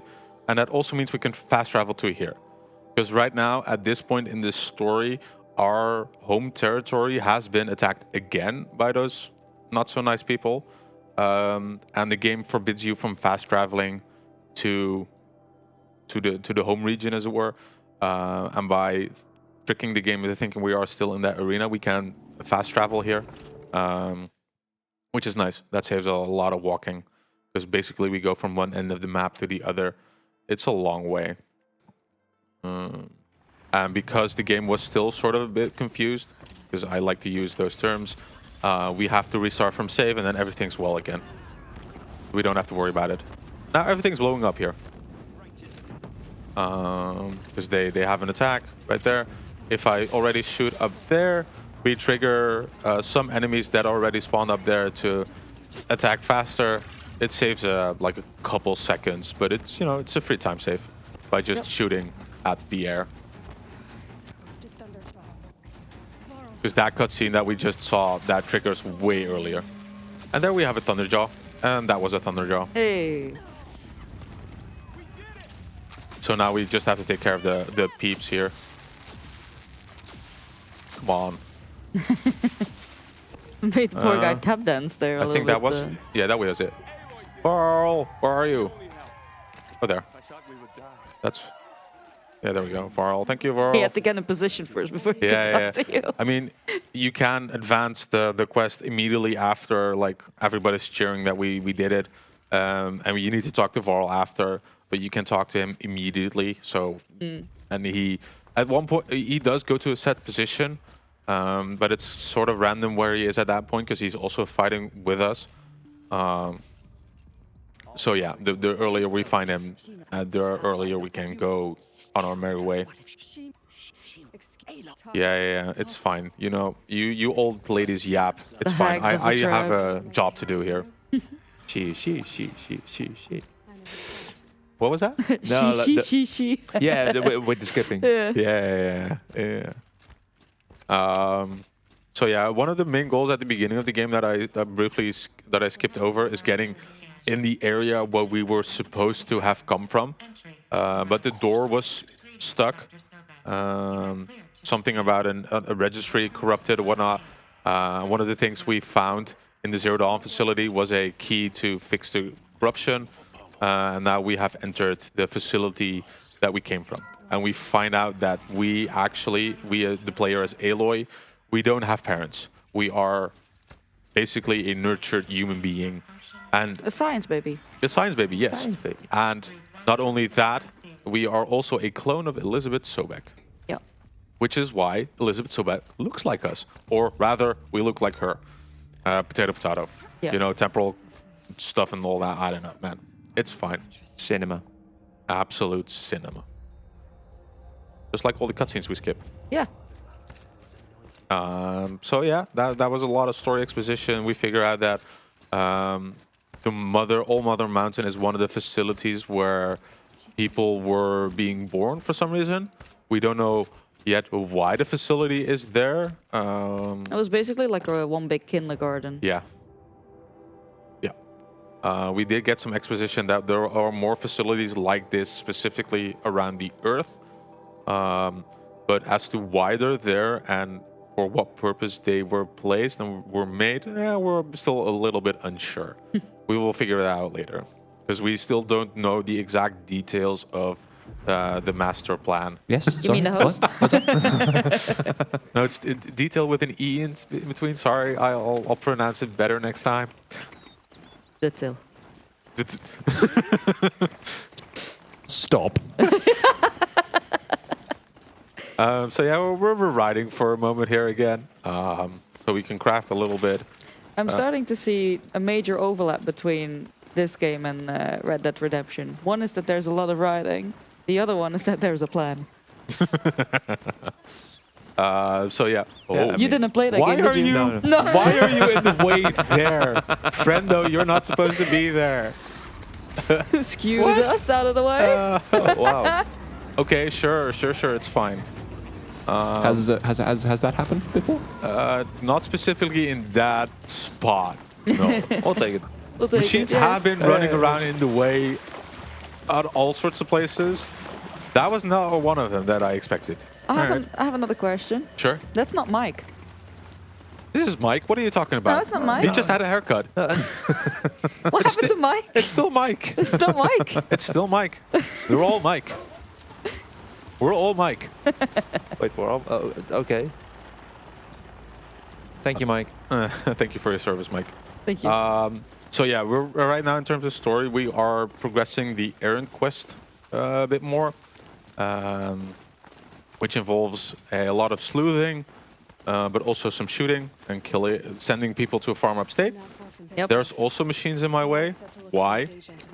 Please move. These are the alligators we mentioned earlier. These are the snap moths. They look cool. They can actually go into the water and Yeah. just hang out there. I mean, They are real-life crocodiles. Yeah. That's when they're really annoying to fight. Yeah. We are taking this route specifically over here because there is, once more, a more direct route to the settlement we are going. Of course. But this route gives us another fast travel point that we can fast travel after we completed the quests here. Because if you fast travel back to the village, some more enemies spawn in. There's a whole lot more dialogue. We don't want that, so we fast travel out a bit more. But still enough that we are allowed to fast travel out. So, you know, mountains. We are actually in Skyrim. You're going up mountains. Sure. Mostly I headshot people, but it's fine. I heard you, Mr. Audio Guy. I see Duncan's back on the ship. Some more mountain goating for us here. This is the fastest way to this apparent dead body. Don't worry about it. He's sleeping. He's sleeping. We go out. That was the only thing we needed to do here to progress the quest. Now we can go out with a well-placed mic right there. And then we continue on. Thanks. We're all mic here. Okay, Yeah. it's gonna be one of those again. Okay, so more potential for machines to be in my way. Just please. So, what would you say visually would be your favorite part in this game? Not being bothered by machines in my way. No, like the first time you like, there's a giant stormbird right up there. It's there. There he is. Like those fights right up here on this mountain. There's a side quest basically that you can do that sends you up all the way around the mountain, investigate why there are machines flocked to that specific location. Spoiler: there's a machine lure for nefarious purposes or whatever. And you fight that one of those stormbirds right up there, and it's just a really cinematic view. I like all the sliding down zip lines, like we almost did just a tiny bit back, where I needed to fast travel to Meridian and not do the zip line. Like those cinematic moments, those are really good. But right now we are, you know, entering a camp. It's fine. We don't need to. You are there, right? Yeah, there you are. Boop. Boop.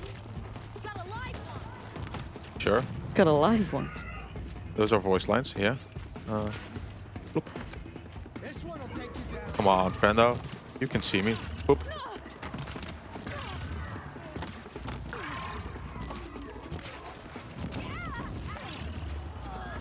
There is more. There you are. You are hiding. And there's somebody breakdancing. It's fine. Some of them really blend in with the environment. Yeah. I think you are there. There you go. It's fine. Don't worry about it. They were all going to a farm upstate. So yeah, the bits of story here is that this is one of those rebel hideouts. There's a big guy by big guy. But they have some ultrasonic machinery right here. That guy was wearing ear protection. Always wear ear protection when they're loud noises, people. Yep. But we stole his, and we figure out that here is where Aaron's sister has been taken captive. We find her still a tiny bit alive at the beginning of the cutscene, but unfortunately she did go to the farm upstate. Yeah. I'm falling. Thank you, game. I love falling. So yeah, this is the fast travel point we got there earlier. Yeah, the whistling is really loud for some reason. This was a nice mic spawn. See, he went to the barbershop. He got a different haircut. Oh yeah, it's different. But this is one of the charger mounts, if I'm not mistaken. The charger mic. The charger mic. And yeah, we are about to enter like the really close Skyrim part of the game, because we are going up the giantest mountain we have available to us. But we are not going to do that in the intended way. Oh, That'd be boring. Oh, that's a chunky lad right there. Yeah, we don't worry. We don't worry about him. Run, yeah. So once again, we cut into the path right here, just a tiny bit. A lot of noises happening behind us this game. Don't worry about it. Don't worry about it. Okay. Mike, are you going to? Mike. Oh no, Mike. Okay, Mike. Mike decided he wanted the bath. Yeah. Maybe he can get out of his on his own. We'll figure out. Mike, buddy, Mike. Mike, do we need to send you to the farm upstate? At this point, I'm better off rolling. He just needs a vacation. Like, the actual path we need to take here isn't really too terribly long. Mike? No? Nice. Oh, there he comes. Oh. He was done with his bath. It's fine. Yeah, it's fine. Nice going for another one. Okay. Maybe I can do 2 steps on him. It's Hey, nice. So yeah, that's the most optimal animation you can do whenever the mount is charging at you, and then you jump on him while he's still More corrupted. sprinting, whatnot. So Corrupted. But they will not tolerate humans. So what else is new? this is definitely intended. Yeah, just Yeah. casually jumping up a mountain. Skyrim. We're Skyrim horse, yeah. Yeah. Is this the way I'm supposed to be going? No. But yes. So what games did you play? Just in general? Are you even a gamer? I made references to 3 games that you didn't play all 3 of them. Yeah, because there are just the only 3 games in the world. Like, I like indie games, you know. Just Fair. Why? Is Horizon an indie game? No. No. It's a big studio, Guerrilla. Oh, okay. They are located here in Amsterdam. Yeah, that's why I'm asking. They have a giant building, so I no. There's no way in heck you could call them an indie developer. I guess that's the Horizon money, but Yeah. So yeah, don't worry about it. That's normal mountain scaling behavior here. yeah. Yeah. So Got at any one time point, for donations? yeah, sure, go ahead. Wonderful. We have 10 euros from Mike, who says, "Hello, Mike. Mike here. This game looks really cool. Would you recommend a fellow Mike to play it?"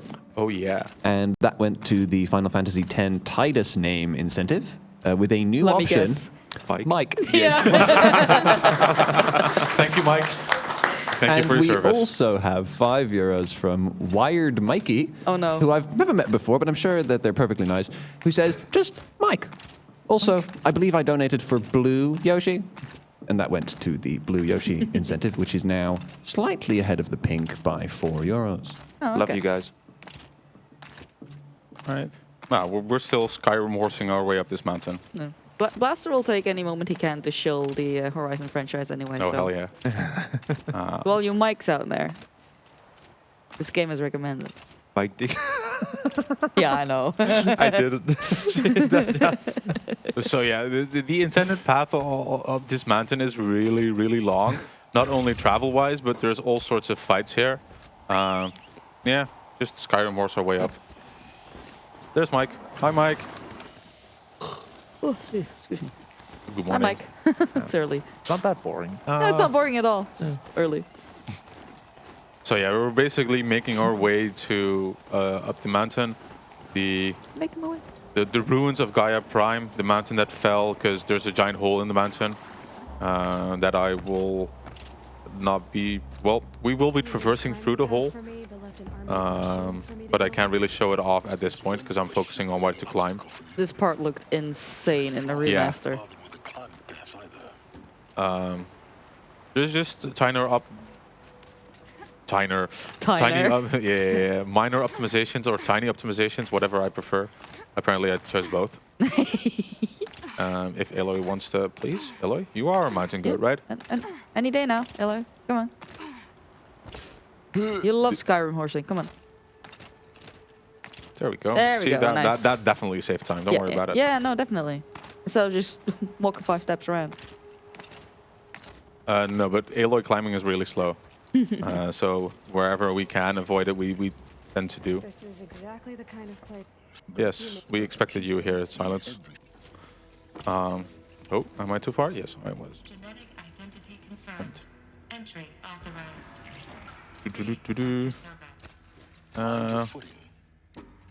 Yes. Okay, sure. Gravitate. So one of the other things Aloy tends to do, and that I think it's a game mechanic intended to make your life easier, is she gravitates towards handholds, towards things you can grab. And that's not always the most optimal one. She has a habit of choosing the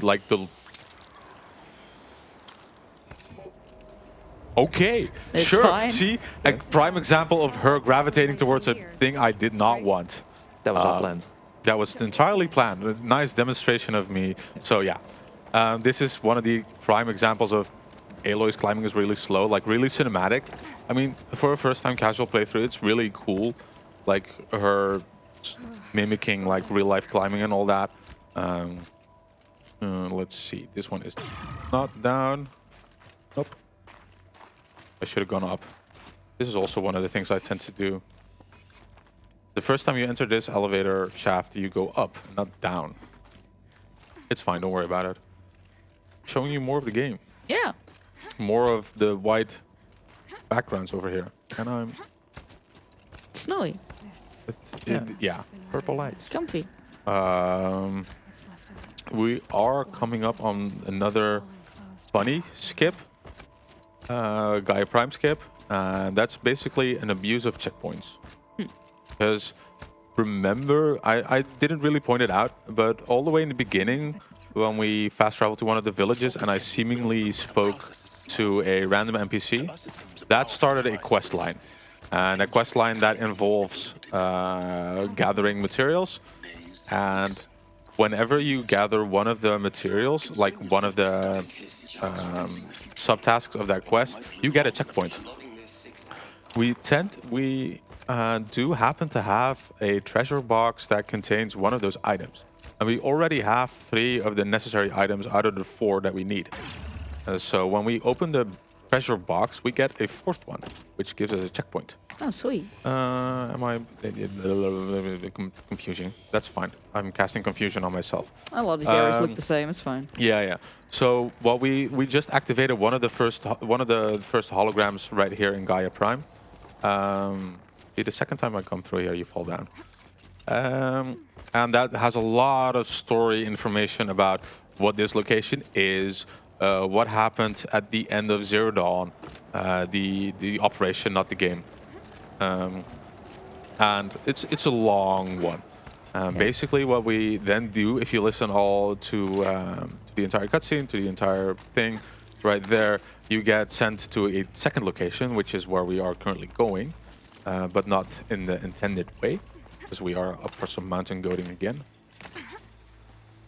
If Aloy wants to. Oh, good. Right. Raise your legs up a little bit more. There you go. Right, we bonked our heads, it's fine. Small concussion. Alley-oop. The Aloy. Shirley. The alley-oop. There you go. There's a tiny spot there. This is definitely intended. Oh yeah, for sure. There we go. Nothing to worry about. It's fine. One fair. Yeah. So right now, that cutscene that we mentioned, that's still playing. And we are not locked to that specific location. So we can already make our way to the second hologram, second cutscene that plays. So if I did it correctly, I should not, if I did it fast enough, I should not see the quest update. There you go. Also, a At quick least shout fast. out to the soundtrack in this game. Yeah. Because I yapped all over Aloy's theme. This Oh, I love this part. is the cutscene where the Hected Pharaoh hype came from. Right here, because all these people you see sitting around the table are the alphas. They helped Elizabeth Sobek write the plan, write the methods, the equipment to actually execute Zero Dawn. Ted Pharaoh being a person, he was so egotistical that he's like, what you're doing, that's not right. That's not what I want for the human race to have. And he deleted the entire backup of the human knowledge that they amassed. So one of the things in Zero Dawn, what it actually entails is they knew they were never going to beat the swarm of monsters. That was never an option. They were like self-replicating. They were immensely powerful. They could sustain themselves for years. They eat trees, plants, whatnot. There was no way in heck that they were going to stop them. So what they thought was like, okay, we need to find a way then to wait out the machines to make sure that we can reboot the Earth. They basically did a have you tried turning it off and on again. Yeah. And one of the things that they made was like a AI terraforming system called Gaia. But Gaia, what all she needed to do, that was so much knowledge, so much power that couldn't be contained into one program. And they all made different sub-programs, one for knowledge, one for nurturing new humans, one for making machines, and there's a whole ton more. And one of those subroutines, Apollo, that's the one that Ted Pharaoh deleted. So basically, we don't have the knowledge of the past humans. Everything that we now know, we in the current world, I'm speaking out of the game world, that's gone. They don't know whatever happened. So all that knowledge is gone. And Ted, he did that because he thought that we didn't deserve any of that, which is why we say heck Ted Pharaoh. Ted just populated the entire village next to the farm upstate. Yeah. So as I was just talking about earlier, we took the quest item that gave us a checkpoint, and then we get instantly teleported back to the place we wanted to be, because that we had to go back to talk to Silence. And then I restarted from save again because we used up, I think it's in terms of that, we used up the checkpoint and then we got reverted back to a previous checkpoint. We got sent back here, which is faster. To fall to your death.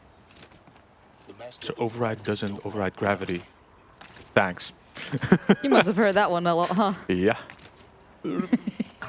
Okay. Gamer noises. That was not supposed to happen. It's fine. Don't worry. We can mine and go our way back Skyrim up. horse our way back up. Yeah. He tried to override gravity. Yeah. So we were supposed to go around that. That saves us a bit of mocking. And then yeah, we figured out whatever happened to Zero Dawn. We still know that whatever happened was very shitty, and I'm not climbing the right way. I might. Nope. There we need to go. So yeah, we're like, okay, that's really bad. Whatever happened, and what happened, Hades that we are talking about right now, that is one of the programs of Gaia, and its original function was to stop the terraforming process whenever it didn't succeed properly, because there are a lot of factors that go into repopulating the Earth, making sure all the flora and the fauna is right. And if one of the attempts didn't succeed, Hades wasn't, the subfunction Hades was in charge of resetting basically. But that, because of other reasons that I've totally glossed over, because I can yap hours about the game and the story, is that Hades got activated at this point. The evil faction we encountered in the beginning of the game, that is taking orders from Hades basically. And Hades is basically just doing what it's told, what its programming tells him to do, and it is basically to reset the Earth, which means sending everybody to the farm-up state. We don't like that. It's gonna be way too crowded, so we don't want that. Yeah. Oh, okay. That Ross needs his peace and quiet. So yeah, we're right now going into the ending of the game, and we are trying to stop because there is another giant wave of machines coming our way. We need to fortify the city, the settlement here, to make sure that doesn't happen.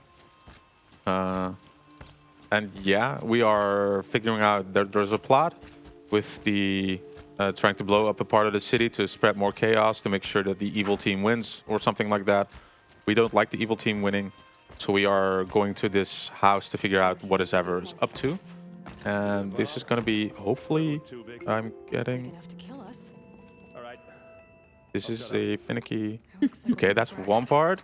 Not very Ooh. Nice. Okay. Never mind that. Okay. Okay, so that's called Blaze Skip. There's a tiny bit of RNG involved in whether you get it or not, even if you execute the inputs all correctly.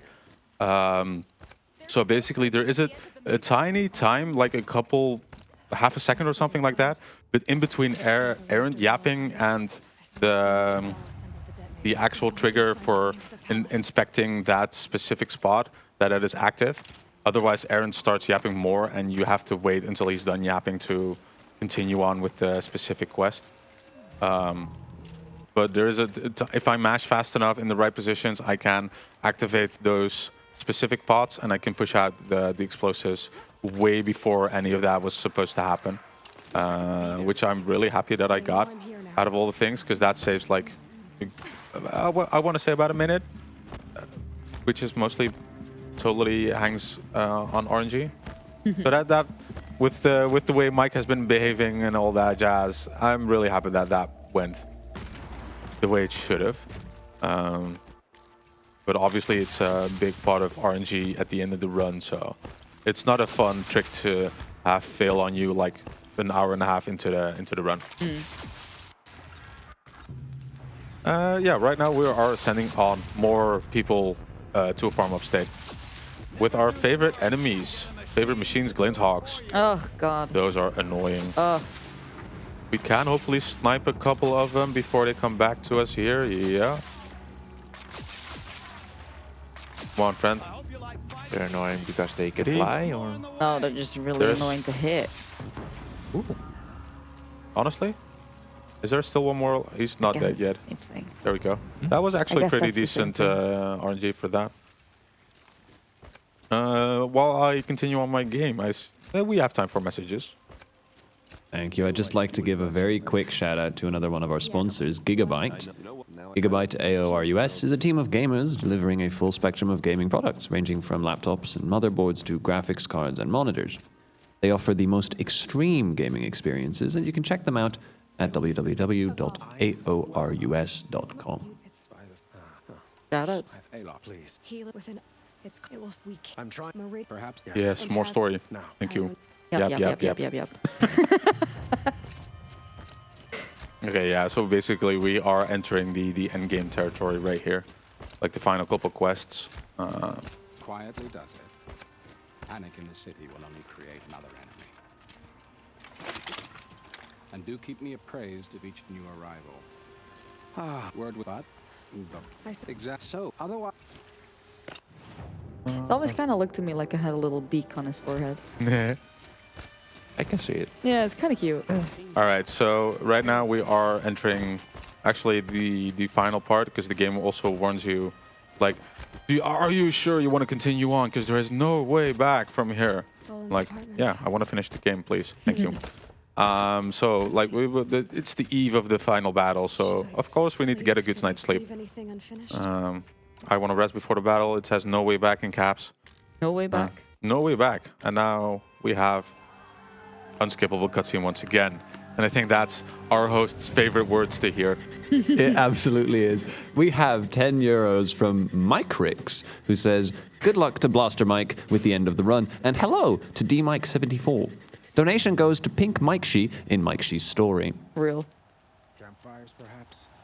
Massing forces. We like for the blue, long though. March to the city gates. Oh, I'm more of a pink guy. You like blue. Oh, okay, okay. I like both colors. I think they're both good colors, but the pink here, she's cute. So. How it begins anyway. For those interested, by the way, that puts Pink in the lead at 40 euros, with Blue behind at 34, Oh, and God. Cyan behind at 5. Oh, poor Cyan. Dang. All right, so one of the best moments in the game, hands down, happens in this cutscene.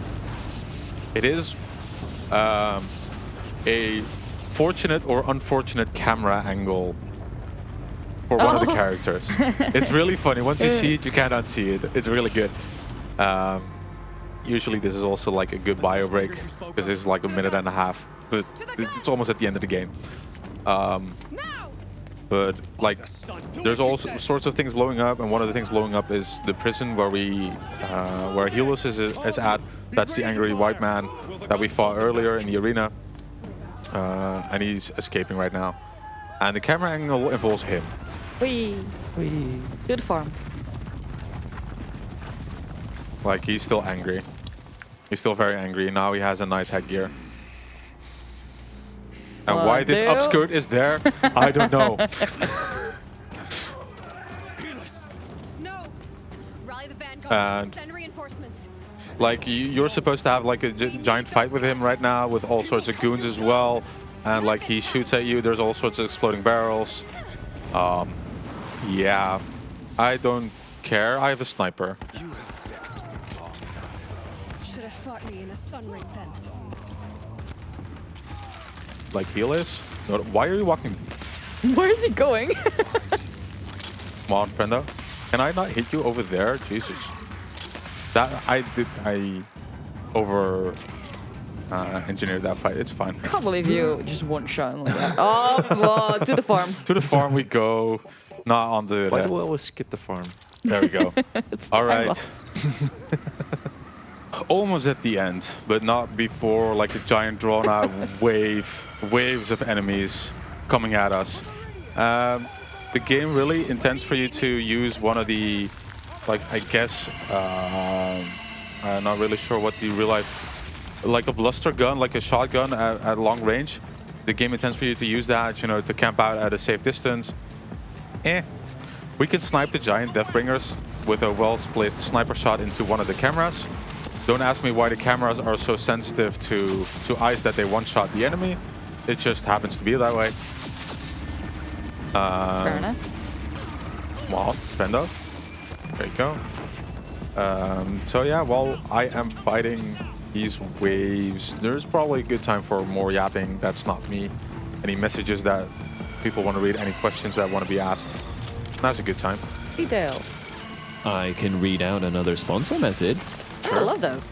Stein Janssen IT Courses offers IT courses for all skill levels, covering a wide range of topics, including programming languages, cloud technologies, and AI tools and their integrations like ChatGPT. The courses are always up to date and focused on actual hands-on practical use. You can attend training sessions in Utrecht, Groningen, or have one arranged at your own location, or even join online, whichever suits you best. Courses are currently only offered in Dutch, but English language options will be coming in the near future. You can explore all of the courses at xpgain.nl.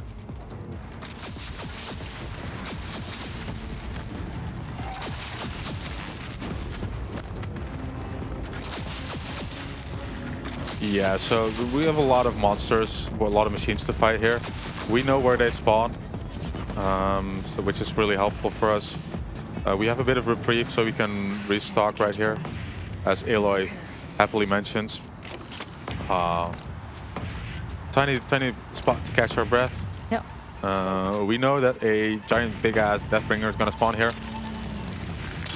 So, you know, I'm not above a bit of spawn killing. Oh. There he is. Wow. Wow. Okay. Yeah. Just Like that, yeah. huh? He was a bit more closer to me than I anticipated, but it's fine. we survived.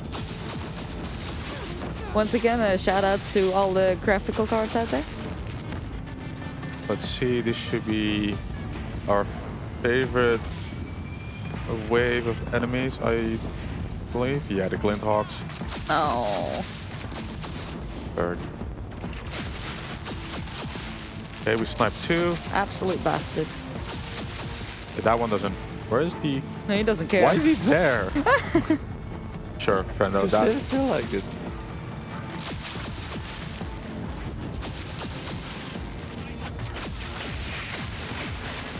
That might be too far. okay. Oh. Yeah, there's more Yeah. machines right here. We'll get him soon. We have a special spot at the farm for him. His own little roofs.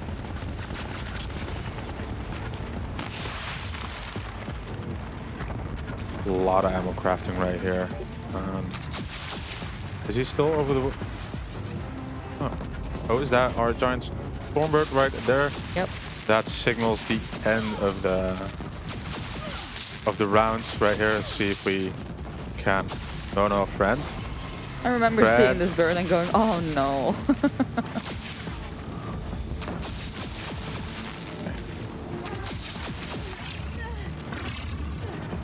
Come here, friendo. They did a really good job at making this specific scene as hectic as possible. Yeah. Really How sets are the you tone. alive? How much... Oh my god, come on. Friend? Why is he not dying? Why did it Oh, die the- so late? I know. What was up with that? he didn't want to wanna die. There we go. More unskippable cutscenes. Yay! Yay. And then we are in the final stretches of the game. A bit more of unskippable cutscene. So if you have any last shout-outs, Maybe some incentives. DMike74. D-Mike. Thank you, blastermak. Let me check the incentives. That's a great idea. So we met the incentive for Arabian Nights, and we've been Nice. on a Yoshi train for a little while now. But there is also still an incentive for early tomorrow morning for Hyperbolica, which, if we meet that, Leon will participate in a drone race and show off a variety of little friends, squeegees, that we wouldn't otherwise get to see. Oh, so that's nice. that's a good one. Yeah. And then a little later that same day, we have the classic save or kill in Super Metroid 100%. Ah, of course. Save, by the way. It's save. It's the correct answer. It lets you see more speedrun. It's just objectively correct. Yeah. The others, are they? But they have a spot at the farm upstate. Alive, mostly. Wait, there's also one in Metroid? Through, then kept Yes. going. Oh, wow. They marched on the spire Many down such that cases. thing with them. Take care of the others, Teb. I've gotta go. All right, so yeah. Everything's blowing up. There's fire all around us. Oh, terror, terror. Into the fryer.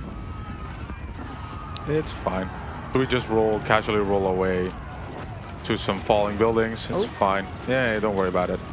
Well, that rolls into you then. That's fine.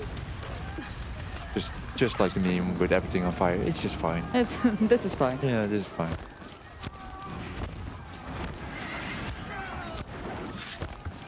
There we go. Ignore him. We just roll away to the end. Yeah. Right here. Like the climactic end of the battle right here. And we are making our way to the top. And for the fans, we have one final appearance of Mike. Still not Mike, but That is still Mike. What are you talking about? different horns. Mike, what you talking about?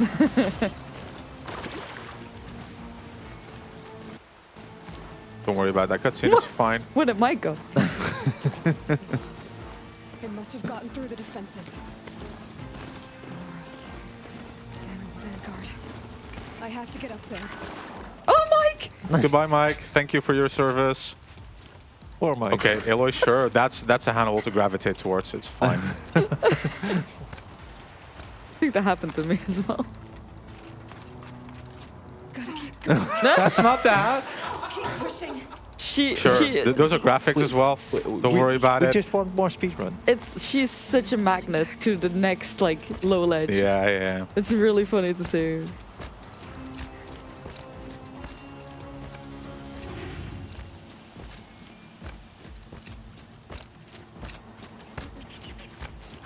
We talked to some friends. No, my We restart from save. And we fall into the final battle. Oh. That's one shot. Oh, that was fast. Oh. Okay, get ready on time, by the way. System threat. Because that is more than a threat. now. Nice.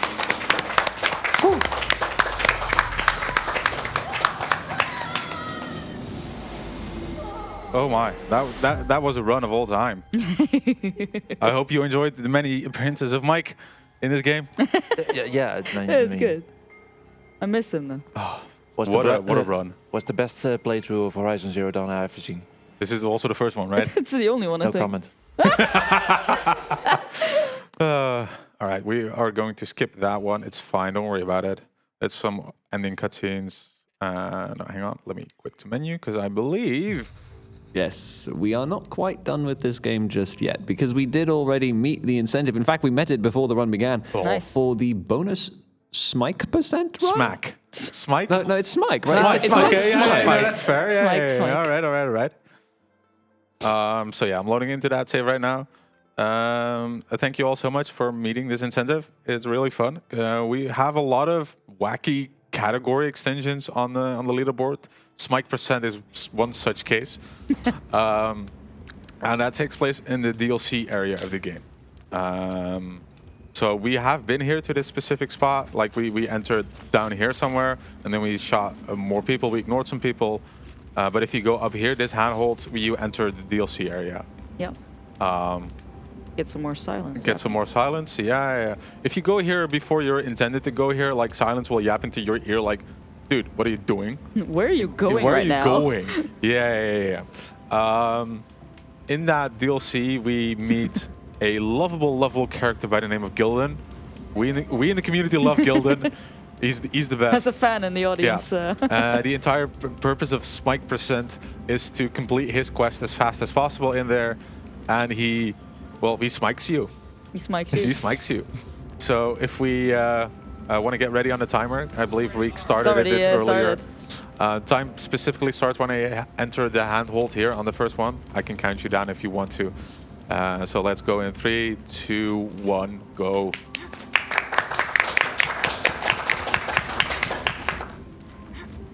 So Speed. Yeah. Okay. Since this is a category extension, like the estimate should be 12 minutes. In case I mess something up, it's fine. It's really short category. It's very optimized as well. The top runners do something called mount yeeting, If there is time at the end, I might be able to show a. Let me These are the advanced Skyrim techniques. stop yapping and focus on horsing my way up the mountain. Nice. And mount yeeting is basically, as the name implies, you get yeeted by the mount, you get yeeted by Mike. But that is wildly inconsistent because Mike just loves to yeet you with no plan or regards for your safety. But it does allow you to save a couple bits of traveling. With all due respect, but I think the lack of safety is likewise. I will not be doing the mount yeets because I've not been getting good at them. And in terms of marathon safety and all that jazz, I will do the regular way. So first off, I need to make my way up this mountain by mountain goating. It's fine. Aloy will there we go. mountain goat her way up. So yeah, this is just a regular start of the DLC area, which is focused on the Benelux, which are another tribe of more the ice cold people. Like they live up here in this mountain. It is very cold. We get a remark made by one of the NPCs right here. I've worked up a sweat from the climb. Thank you, Aloy. And we basically get into the village right here, but not really. We just barely get into the village, and because we fast travel at this specific spot, we don't trigger any of the cutscenes that are supposed to be happening here. One side effect of that is that there's all sorts of invisible walls up around this place, except there. Nice. We can use that to skip out. If you do the mount yeet route, you need to have that cutscene and to remove all the invisible walls, because the mount cannot eat you over those invisible walls, unfortunately. But that's a tiny bit difference in route. I will grab Mike. Mikey. Is he going? Mike? Friendo? There we go. Nice. Hi, Mike. Hi, Mike. Hi, Mike. One final bonus appearance of Mike here. So yeah, now we've gotten access to the DLC area. We are beelining it to the quest area for Gildan. And he is stuck inside the dam area. He's looking for treasure, because he is one of the Oseram, which basically is just a tribe of burly men looking for treasure, like the blacksmith tribe and all that. Adjacent jobbing going on. And Gildan is just a happy fellow looking for treasure, just positive being all around his life. But he got lost. He is in an area that doesn't really work if you don't have a focus, if you're not able to interact with the computers back in the day. Luckily, we do have a focus. We are able to interact with a lot of that stuff over there. And so we are able to help him out get his treasure. And at the end, he is so happy that he smikes you. And that's just fun. Nice. So yeah, basically around this area is where the mount would have yeeted you if you would have opted for that route. But yeah, we're just traveling alongside Mike. It's fine. So we restart from save here to save some yapping by Aloy, as you do. And then it's just a bunch of optimized climbing and routing throughout this area. And see, Aloy gravitates towards the lower handle. Thank you, Aloy. Overflow basin compromised. Like, see all these fancy animations. You can't skip them with some well-timed inputs. But Let her have a little bit. We're showing off more of the game. And there we have our first vocal appearance of Gildan. Mike then. There he is. Hi, Gildan. Yeah, of course, for the sake of getting the right dialogue choice, it's fine. We will hear him just yap brokenly. But in the background, you can still hear him yap and also with the subtitles. Speaking of people who love the sound of their own voice. He is a yapper, yes. He is a big yapper. But we love him. So I was right. It is a game full of yappers. Yeah. Full damage cancel, it's fine. Just marvelous. You made it. Now grab that valve and give In it the a spin. Yeah, so this is also one of the areas that he needs our help with.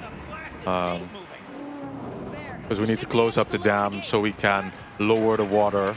Because one of the items he needs is down at the bottom of this water. So that's what we're trying to do for him right now.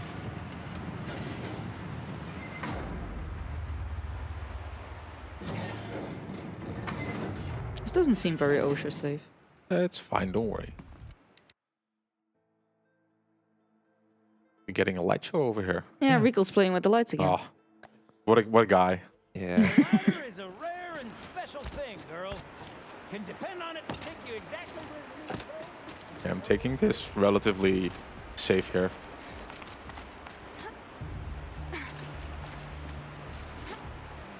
I'd wager the valves for the second sluice gate are somewhere above us. Burp, burp, burp.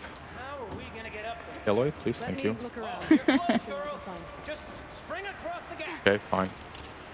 Ah, you're right above me. Just send that ladder on down. There you go. We'll give you a ladder. We restart from save, and I'm going to focus up for a couple iffy jumps.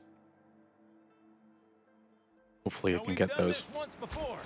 Should be Bless as it. easy as falling down a hole. If you take the valve on the other side, Let's set it the same way on this side. Nope, Oh, to the farm. to the farm. Yeah, this is a really finicky jump, and I'm blaming the nerves right here. should be as easy as falling down a hole. You got this. Because this first one is relatively easy. Could be as easy as falling down a hole, yeah. And I make the backup. Yeah, I figured out a backup because you are supposed to land on the railing and then you can jump on to the further platform. But there is a relatively precise bomb jump I figured out that makes a backup. The same way on this side. I should have Oh, So I'm trying there. I got this.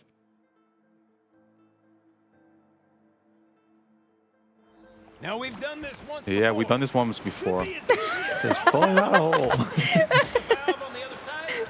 Let's set it the same way on this side. Oh, come on. Oh. We've done this once before. I'm sorry. Now we've done this once before. Falling down a hole. Come on.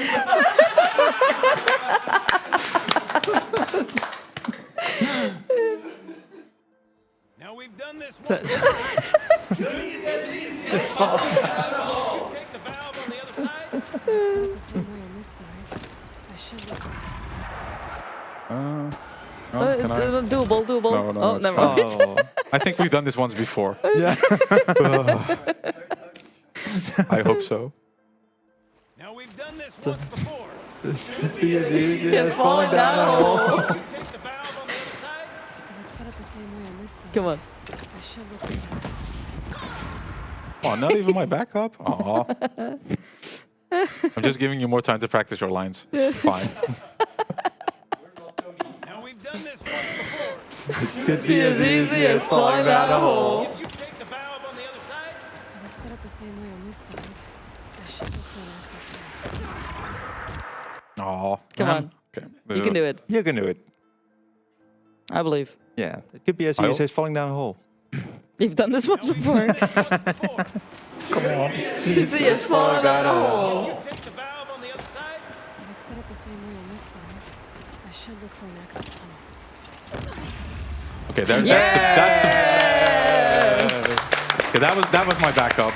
It's fine. Don't worry about it. So we're not out of the danger yet. But I am, in the sake of time, I'm going to do this safely. Damn thing's too heavy. Glance behind me, would you? See anything big and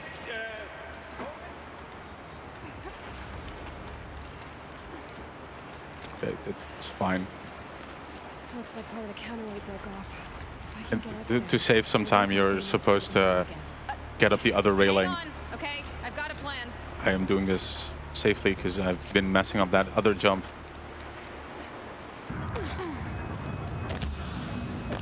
Now we're going to some surprise tools for later.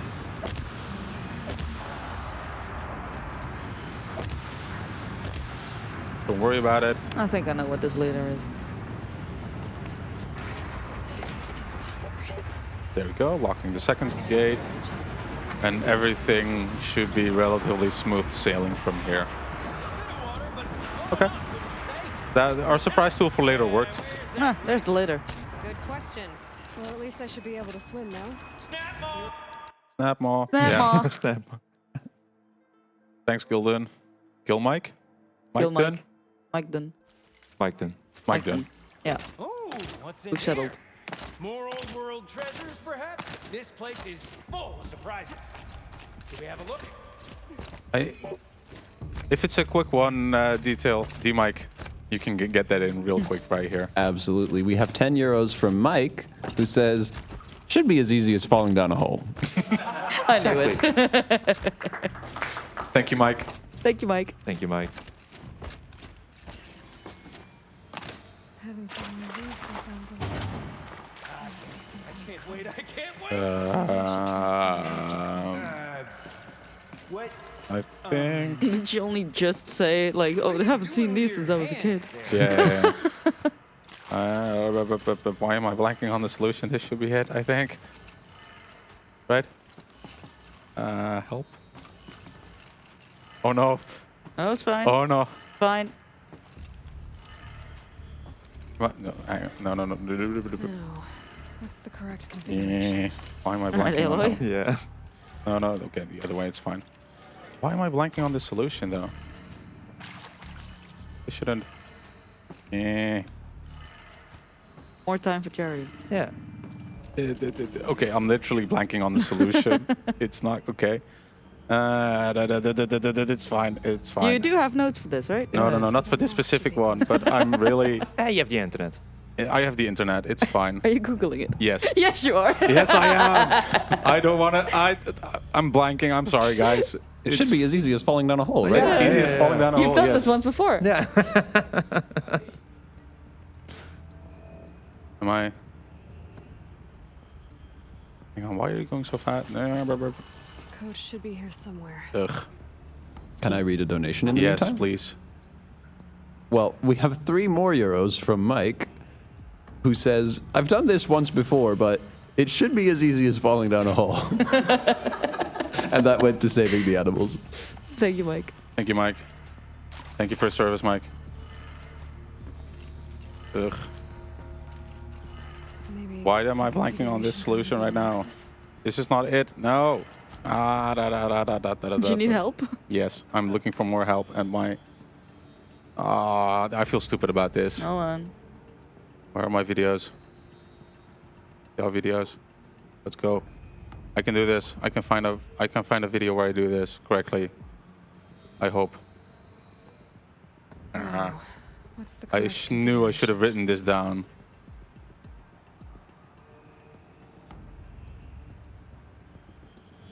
Right. I am not a smart man.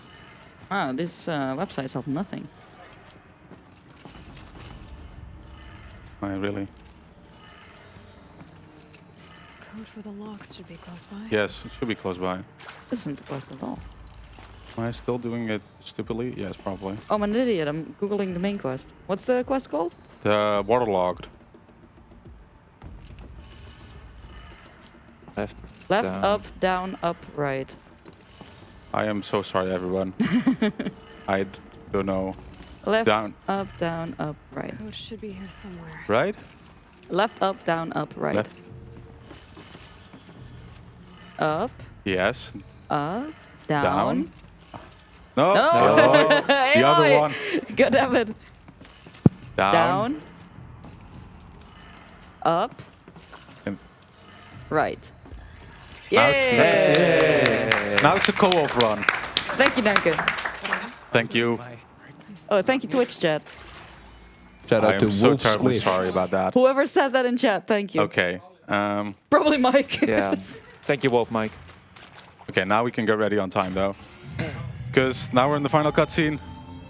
Hands off my controller. We are gonna go get smiked. Oh, that's a whole lot prettier, isn't it? What does it do? What does it mean? It means it worked. And time.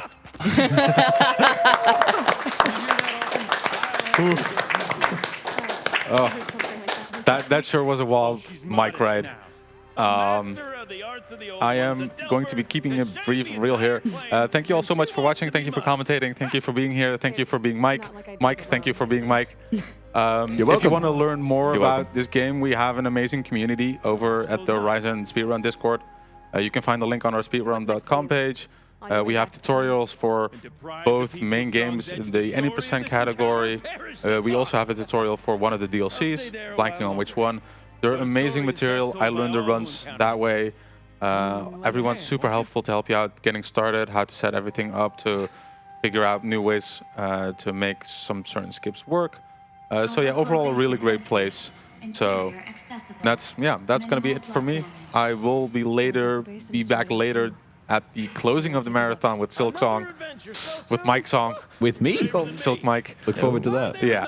So that's it for me. Thank you all so much for watching. Thank you, blastermak. That was brilliant. I do want to point out before we leave that as of just now at the end of this run, we have hit 3,500 euros. Nice. Thank you, everybody. Keep them coming. Keep them coming. We are going to go to a brief intermission to set up an interview, and then I will unfortunately be handing off the hosting desk to the wonderful Malak. Well, but I will be back later doing commentary for F-Zero tomorrow, so I'm still around. I've been Detail74. Thank you, blastermak, for the run, and I think that's us.